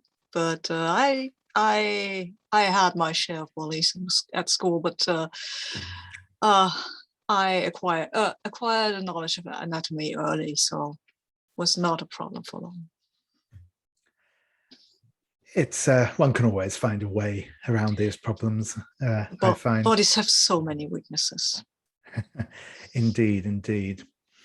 And speaking of anatomy, Dr. Fenworth, I was wondering. I know you said you are.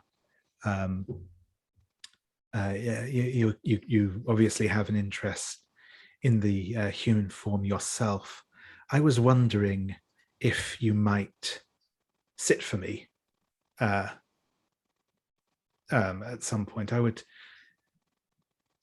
quite love to take a portrait of you, or a life study, for whatever you are comfortable with. I would. This is not something I've heard before, but I have to admit I am curious. I clearly see your talent. And as I said, I am interested in the human body. And while I can look at myself in the mirror, seeing yourself mirrored by another's eyes might give you more clues about who you are and where strength might lie. Capital. That would be. We shall make a date of it. Then I shall send. I shall have my man arrange details, and I think he will.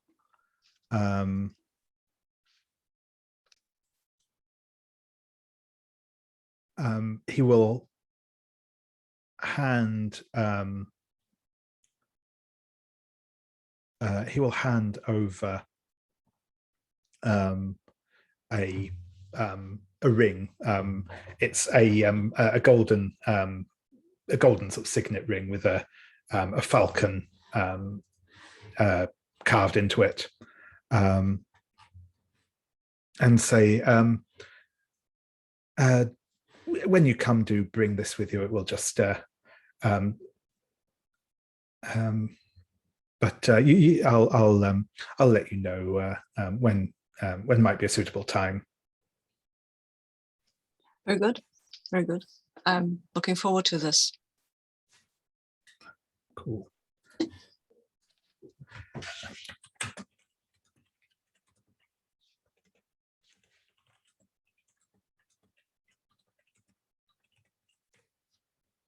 That mastermind clues. Cool. Sorry,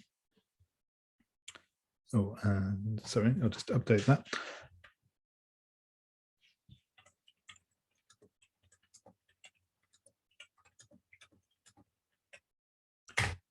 Awesome. So I'm going to come back around to Trixie and Ardent. As the two of you are together at the minute, is there anything either of you are looking to do, either jointly or individually? For my part, I am kind of just waiting around for the scene with the pianist and the recital back at Hargrave House. But perhaps before we get to the next day phase, I think we might be in a position to do a question answer for the Cremlin Garden mystery. We've got probably 7 or 8 clues ready to go for it. Yeah, that sounds good. That sounds good. Ardent, how about yourself? Is there anything else that you want to do with at the art exhibition, or outside the art exhibition, as it may be? I think Ardent will hastily excuse himself because he feels that Lord Fauconberg has seen right through him. So he will hastily make an excuse to leave, and he hurries out, probably bumping into some people on the way. Just as he turns around the corner and he sees a painting of a woman dressed in black, possibly with a veil, maybe not, who is eating an apple that is also the side of the apple that is facing away from her has a man's face, and he in the moment he recognizes his own face in that, and he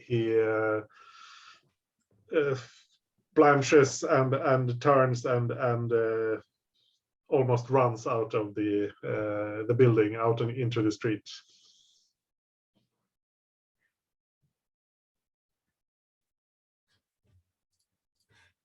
Excellent. Yeah, that is cool. I think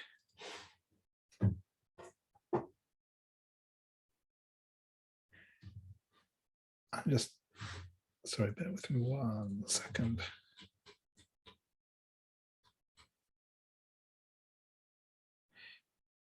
Yeah. I think as you head out onto Cheyne Walk,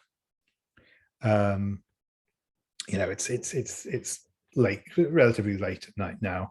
There's very little passing traffic at this stage. The gardens themselves, which are a little over the ways, have like closed for the evening. It's now fairly quiet. I mean, it's quiet. It's quiet for London. There's a general hubbub of like city life going on around you. The only thing that really stands out in the night is there's just a strange song that you can hear in the air, and I think as the sort of strange, there's not really words to it that you can properly make out. It's more sounds than anything else. And as you hear this song, you will start to feel yourself being drawn towards it. And I would like you to make the night move, please. That will be with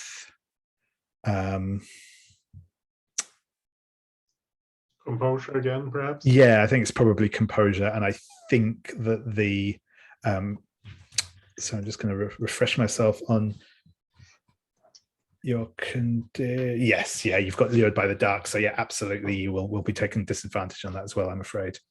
Yeah, sounds fair.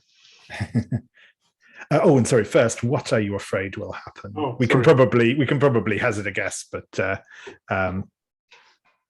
yeah, I'm afraid I'll be tempted and lured away by this strange song. Yeah, absolutely, you will be, and you'll be lured in. You will walk into the river and allow yourself to be drowned. Yeah, that sounds bad. So let's see. Yeah, that's terrible. That's a 3. So I suppose I can. This is when I can mark a mask to upgrade this, right? Absolutely. Before that happens, I think we just get that scene where you walk forwards towards this song, dressed in your sort of fine gown. Well, not gown, but fine clothes, and walk down those sort of steps, those sort of wharf steps down into the river, as your sort of clothes start to billow out around you. And you can just sort of feel yourself surrendering to the water, and we just see that sort of hat floating off down the Thames. But yes, if you wish to spend a mask, use a mask, then we can avoid that, and we can go to a 7 to 9. Yeah, I'm. There are so many good choices here. I could just do the Mask of the Past, but it's not super exciting when you have all these other interesting ones.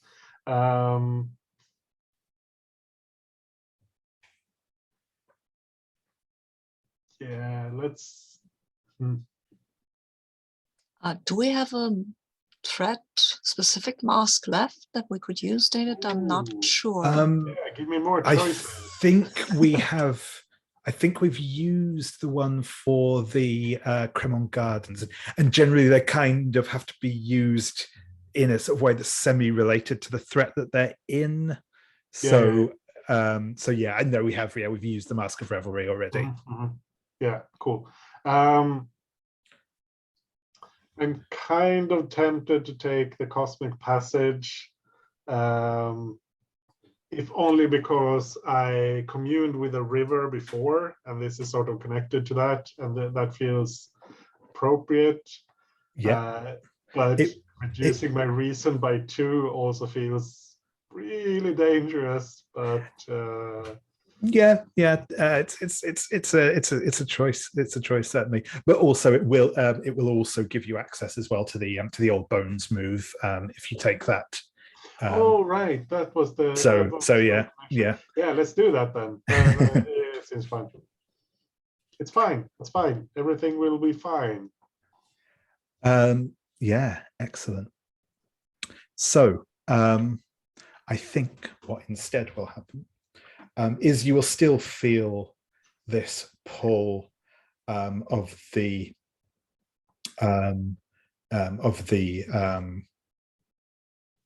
siren song. You will kind of snap out of it, but only when kind of the water reaches your chest, and you're kind of floundering in the river. Trixie, I think you possibly felt more even than heard when that song started, and I think you can kind of hear the sound of like splashing in the river nearby. If you wish to lend aid to Ardent. I will somewhat clumsily, but no less gracefully, run. And I mean, I'm comfortable just like diving straight into the water in some attempt to extract Ardent from the clutch of certain death. Absolutely. Again, I think I'm going to ask for the night move here. This will be with vitality. Again, I'll just refresh myself on your conditions. Is there a way to help with a move actually in this game? Sorry about that. No, there isn't really. Sorry. Okay.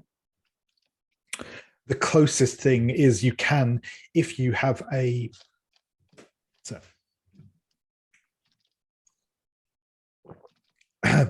starting to go. Yeah, if you have a kind of related object in your personal quarters, you can kind of spend that on someone else's behalf. Yeah, so Trixie, I think that will be a roll with vitality, but it will take the penalty for you being ensorcelled because this is kind of specifically acting against for it. the thing, but that will be countered by the fact that you have advantage on it from your quickening, so you can be rolling flat basically. Right. Just rolling flat with the +2 vitality. We'll give it a go. Yeah. Again, with it's double sixes. I have no idea how that happens, but that's a 14. That is a 14. Perfect. I was going to say we forgot to ask what were you afraid? Oh, I'm sorry. It doesn't okay. Matter because you know that definitely isn't going to happen. We can assume it would have been some unpleasant drowning related situation. So I think the stakes in that situation were fairly clear. So that is not a problem. You will rescue Ardent from the water, get him up onto the shore. No problem. I mean, how does it look as you kind of get him, pull him forth from the waves? I think that I'm unusually strong as I do it. I think Caseberry might notice this. Like, it's kind of a hint at the whole quickening thing that I have going on. I think that you can see me basically with one arm. It's not even my dominant arm, just like picking Caseberry up by the arm, and with the other arm swimming with just this astonishing strength to shore very quickly. And then I kind of heft him up and over, and by the end of it, I'm dripping with river water and it smells awful and I'm panting like some kind of animal, but like really remarkably feral efficacy is, I guess, how it would come across to any onlookers. I think no, go ahead. I think Ardent doesn't really notice that he was about to drown. He's looking up into the night sky, and he points up and he says, look, see how the stars and the moon are reflected in the majestic river, but he's just looking up at the sky. He's not looking at the river. Perfect. As you haul Ardent to the shore, Trixie, as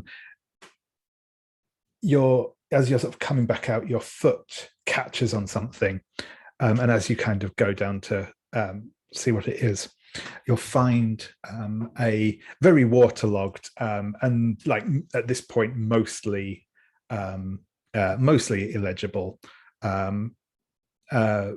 book, but that you can still see the sort of stamped leather on the cover, and it is a book of sailors' hymns, and you can mark that down as a clue on the creature of Kremlin Gardens. Awesome.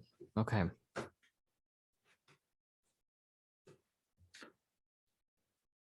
Awesome. And that, I think, is where we'll bring the night phase to a conclusion. So I think what we'll do, actually, probably we'll do the dawn phase. We will have a quick chat, because I think, like I said, we can probably at least resolve the first question for the creature of Kremlin Gardens, and then that will be more or less where we end it for the evening. So first we'll do the dawn phase, just while everything is still nice and fresh in everyone's minds. So we collect rewards if a threat was resolved. A threat was not resolved this evening. I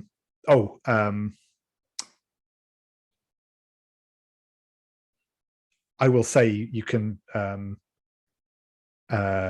We will now answer the dawn questions, but I will let you. Actually, that said, you answered a question during this cycle anyway, didn't you? Because you got the old bones move last time, if memory serves. Yeah, right. We Yeah. answered the question. So yes, I during the suppose cycle. technically the power gaming thing actually is to delay answering that question until after the dawn phase, as you've got that mark already. So my ordering of things works anyway. That's cool. So yeah, we will as ever we'll do the answering the dawn questions. So you didn't resolve a threat this cycle, but you did answer a question. So I'll just go through. I'll just go through in character keeper order again. So Trixie, did you experience an echo in the night? I don't think so. I had one ready to go, and in the event that we had the piano man do the do the recital, but I think that's going to be saved for a separate night. So I don't think I did on this particular one. No worries, not a problem. Yeah, I need to. I'm usually quite good at picking up on them when I'm playing, but I'm really bad at doing it when I'm GMing. So I do apologize for that. Oh no, that's by no means your fault. No, that's okay. So next question: did you encourage a fellow hunter to let loose for a change? Not in this particular case. I think I came close, but no, I think I was the only one who was getting terribly tipsy during that one. No worries. And did you use violence to solve a problem? Not in this particular case. It was kind of a dry day for me in terms of XP. But Yeah, that's okay. So sorry about that. I thought we might get some violence in this evening, but then everyone started rolling really well in general. So yeah, that's Yeah, that's okay. No, sorry about that. So cool. Dr. Fenworth, did you experience an echo in the night? Yeah, I did, because in my unseen there were Bohemians, and so they were also at the party. Yeah, no, that's cool. Thank you. Did you have a conversation with the child while no one was looking? Yeah, I like talking to my child a lot. Yeah. That was last time, but I know that I didn't have. No, exactly. It was in this cycle. Yeah, that's right. And did you secretly engage in romantic or emotional behavior at odds with your aloof logical exterior? Well, I engaged with in emotional behavior, actually, because I was so triumphant. I was not very secret. It wasn't a secret. I wasn't secretly emotional. That's fair, actually, I suppose. Yeah, that's true. No worries. Cool. Thank you. And Ardent, did you experience an echo in the night? I tried with the painting with the apple, that sort of thing. I don't know if it felt a little bit forced. No, that was cool. I thought that was a really nice moment. I really like that kind of cinematic, panic thing going on there. Was awesome. That's great. Did you have a face-to-face encounter with a dark entity? Oh, did I? I mean, technically, not one. I think it was multiple. So but I'll let you have it. And did you perform a ritual? I don't remember. Yes, you did. I think because I think the summoning the river spirit was in this. Oh, right. Yeah. That's true. Oh, I'm raking it in. Yeah, excellent. Awesome. Cool. So that's our dawn questions done. Playbook or custom moves. So yes, I think we do have one this time around, because Trixie, you get to cash in your clue for the quickening. Basically you get to make up a clue. It can be for any of the active threats. Obviously the usual caveat that it can't in and of itself conclusively answer a question. Yeah, I mean, I will also give you very slight spoiler that you probably want to avoid putting any more clues on 18 St. James's Street, as we'll be finding out some more about that in a moment. Got it. I was thinking maybe it's possible that we could put one more on Craymore Gardens. That would get us to 10, which would set us up pretty close to just being able to resolve the whole thing during the next night phase. Yeah, absolutely. That sounds good to me. But yeah, I mean, if you can think of something to bring in for Sally No Face one, then by all means, that's fine. But like I said, yeah, the Creature of Cremon Gardens feels the more obvious choice given the night's activities. Right. I mean, perhaps we can just do a thing where during the dramatic jump into the water and grab Ardent scene, maybe my sensitive hearing just vaguely actually picked up a hint of the actual song. Like I have personally heard the siren song, and Ardent definitely has too. And so now we both can kind of use that as a point of reference for figuring out the next step. Yeah, absolutely. That sounds great.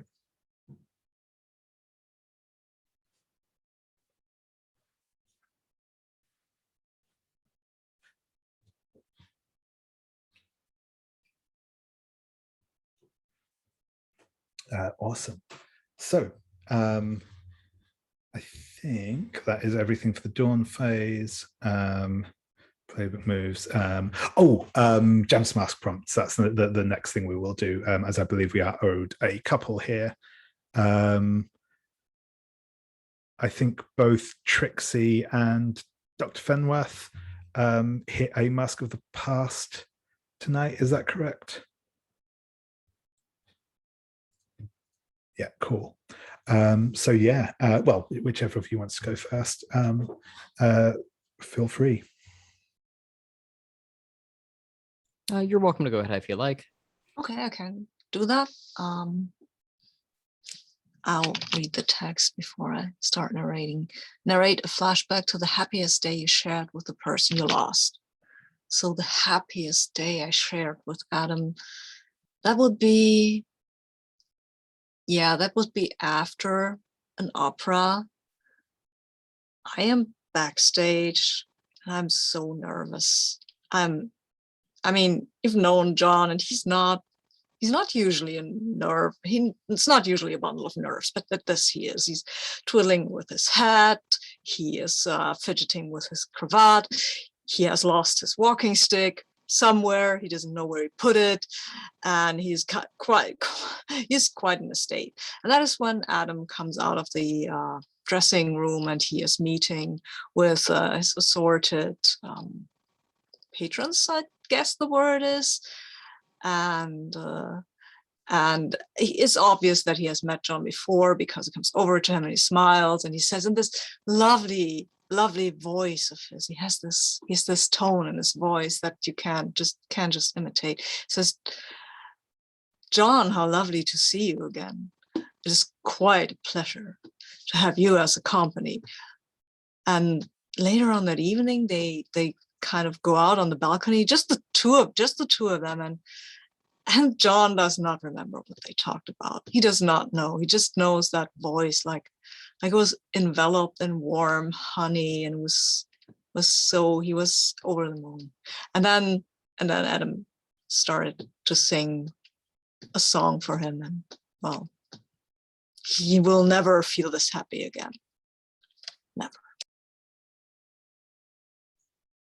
Brilliant. Thank you very much. And yeah, Trixie, if you would like to. Yeah, so for mine, it is narrate a flashback to your young adulthood that shows the incident that made you start to resent, even despise your parents. And I think we have a series of very idyllic vignettes where I am running about, growing up, and playing with a childhood friend who then becomes an adolescent friend and a young adulthood, sort of 16, 17-year-old friend.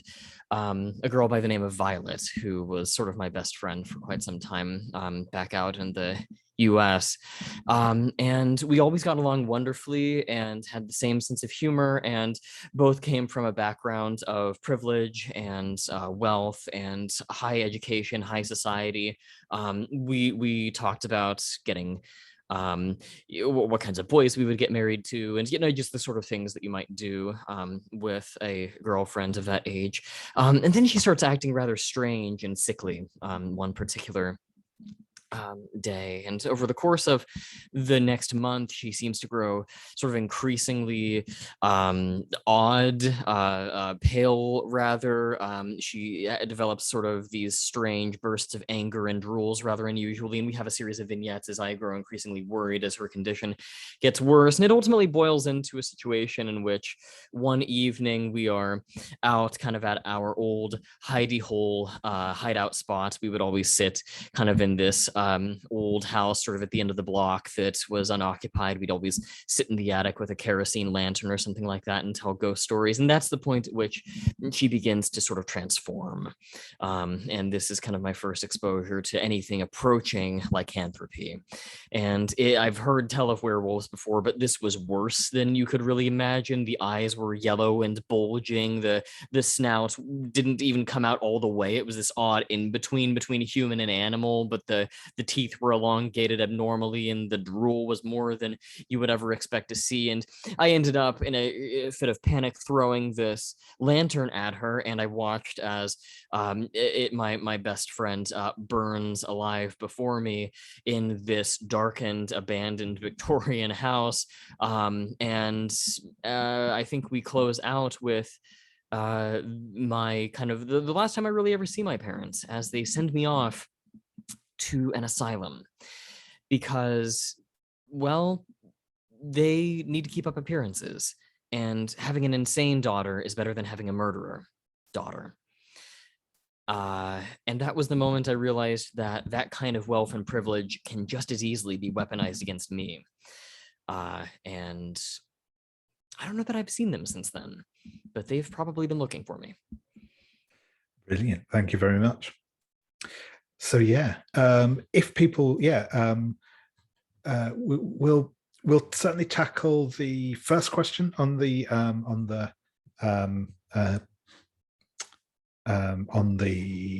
Creature of Kremlin Gardens, and then both by time and clues, see how we're looking there, and where we want to go next. So the first question, complexity 4. Is the creature real or a hoax? I guess I'll just get a straw poll at the minute. What are people feeling like this is real or a hoax? I'll just go around in turn. So Trixie, what are you feeling at the minute? Are you more inclined towards true or hoax?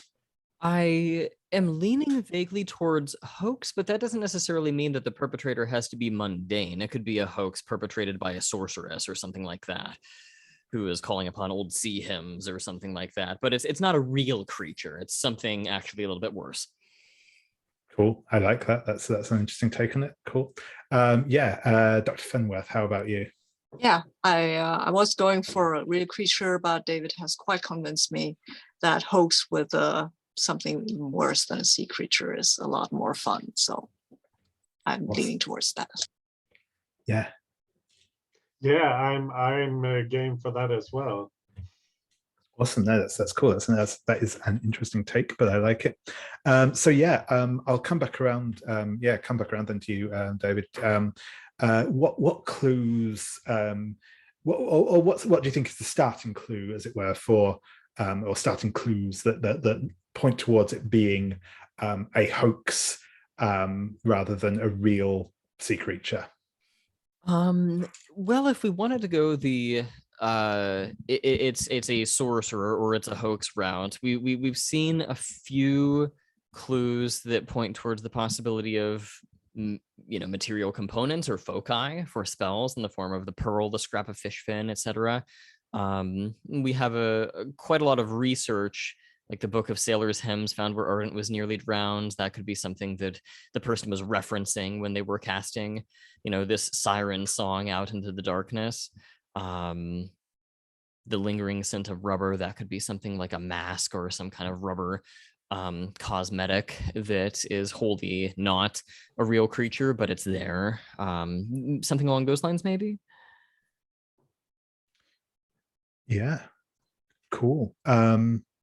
So yeah, we're saying the basically, yeah, the pearl, the scent of rubber, and that scrap of fish fin are kind of all components in this sort of in this hoax, whether it be even if it is a sort of magical one. I think that's fair. Oh, and of course, the keys to Cremorne Gardens, that, again, an actual creature would have no need for keys. This is something that maybe someone connected with Cremorne Gardens is doing, and they have the keys and dropped them or something like that. Cool. Yeah. Sabine, how about you? Is there anything you want to either disagree with on that? Any of those clues you don't think fit this story, or any things that you also think tie into this being a hoax? I would like to tie at least one more clue in so that we don't roll flat. I would like to tie in the sailors' hymns, because I mean that's what you need to actually perform a kind of fake siren, right? You need to have these sailors' hymns, and once you have them, what more need do you have of this book? Really, you can't just throw it away. Yeah, sure. That sounds good.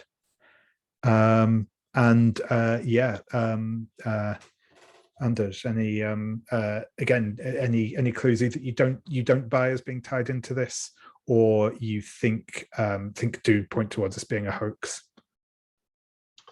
I don't think so. There's the dream. I think maybe if we want another +1, you could argue that the old piece of Scrimshaw, perhaps that could be like have been used as a model for the fake, rather than depicting an actual depicting this actual creature or a creature of this type. Like someone saw that picture and used that as the template. I'm okay with putting in one more, so we roll with the +2. Yeah, sure thing. That's cool. Yeah.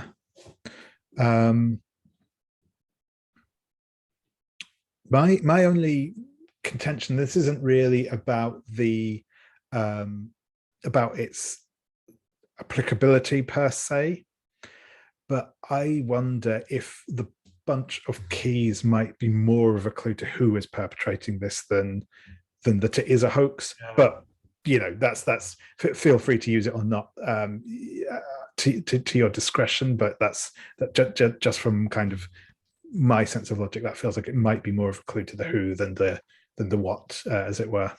I feel, as David said, it was the first thing that stood out. The creature wouldn't need keys. A person would need keys. So that is exactly, I think it's a strong indicator of this is not the creature, because everything else kind of builds up on this. There are the keys. The creature would need them. So yeah. No, that's cool. No, that's absolutely fine. So yeah, if well, I'll tell you what, David, if you kind of led the charge on that one, so if you want to make that roll, you'll be rolling at +2. These rolls always make me more nervous than anything. All right, rolling at a +2. There's my luck running out. That is a miss. Okay. And it was a nowhere near close miss either. That was well, actually, no, that was a 6. If we had gotten one more, what a shame. Okay. So can someone mark a mask to improve? So this? if you want to upgrade this, everyone has to mark a mask. Okay. I will tell you now that because this is basically a yes or no question, this will still count as being answered. even on a failure. It's just that you were very, very wrong. This absolutely is a sea creature, and there will presumably be some side effects of that as well. But we'll touch on those. We'll touch on those next time if such goes ahead. In fact, no. Sorry, I should probably, even if we don't go into detail now, I think what will happen is that obviously it will turn out that this was a that this is an actual sea creature that has been doing this, and I think you both, Trixie and Ardent, you will be suffering some form of ill effects, which we'll detail next time should we need to, and some sort of lure towards the water from your kind of having been in proximity and heard the song. But that's what will happen if you fail. If you still want to you can obviously, if you are all happy to mark a mask, then you can bump that up to 7 to 9, in which case your answer will be correct, and though there will be some sort of complication still, and that complication is probably going to be in a similar sort of vein but less intense than the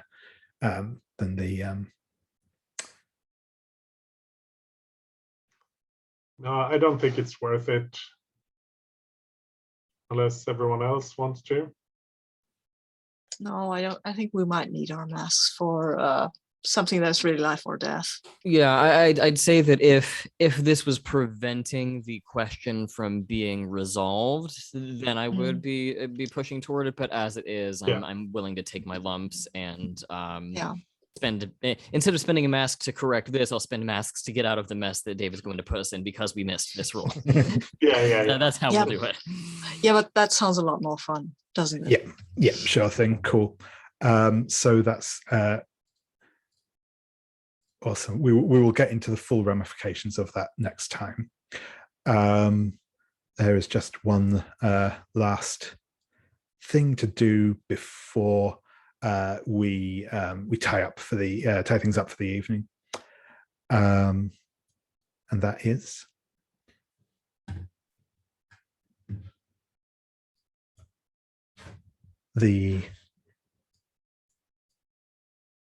after the party back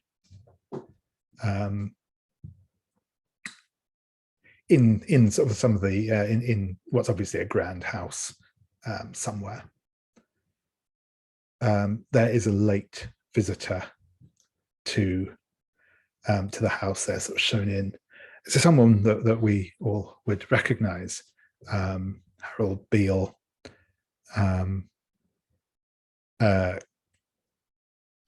No, sorry, not Harold Beale. His wife. This will be Mrs. Beale. I forget her first name off the top of my head. Alice Beale comes in to a kind of drawing room. There is a big table set. Sat at the table is a woman dressed all in black veil, black dress, black gloves. And Lord Fauconberg is sort of stood at her shoulder. And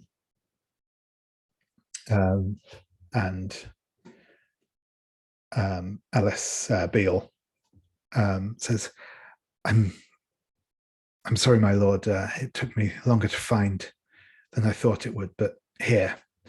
And she hands over a lock of hair, some quite long piece. I mean, obviously not a huge piece, but sort of relatively so. Clearly cut from someone with long hair, put it that way. And they hand it to. She hands it to Lord Fauconberg, who in turn places it down in front of Alessandra. she chants some words in an old language, and lights the hair on fire in a little silver bowl as she lays a string of animal bones around it, and the ghost of a young woman rises from the table in front of her.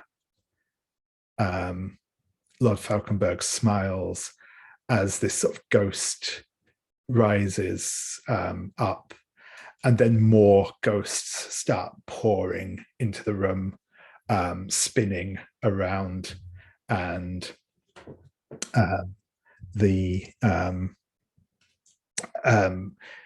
and they sort of condense down into an object that Alessandra has, just like a small box, almost like a little jewelry box or something. She takes it carefully and hands it to Lord Fauconberg, who smiles and says, "Thank you, my dears, you have both done very well. Soon we will be able to move ahead with our plans. This should give us a very good place to start from." And that is where we will leave things for this evening. So thank you very much, everyone. That's been a good fun session. I'm going to stop our recording now.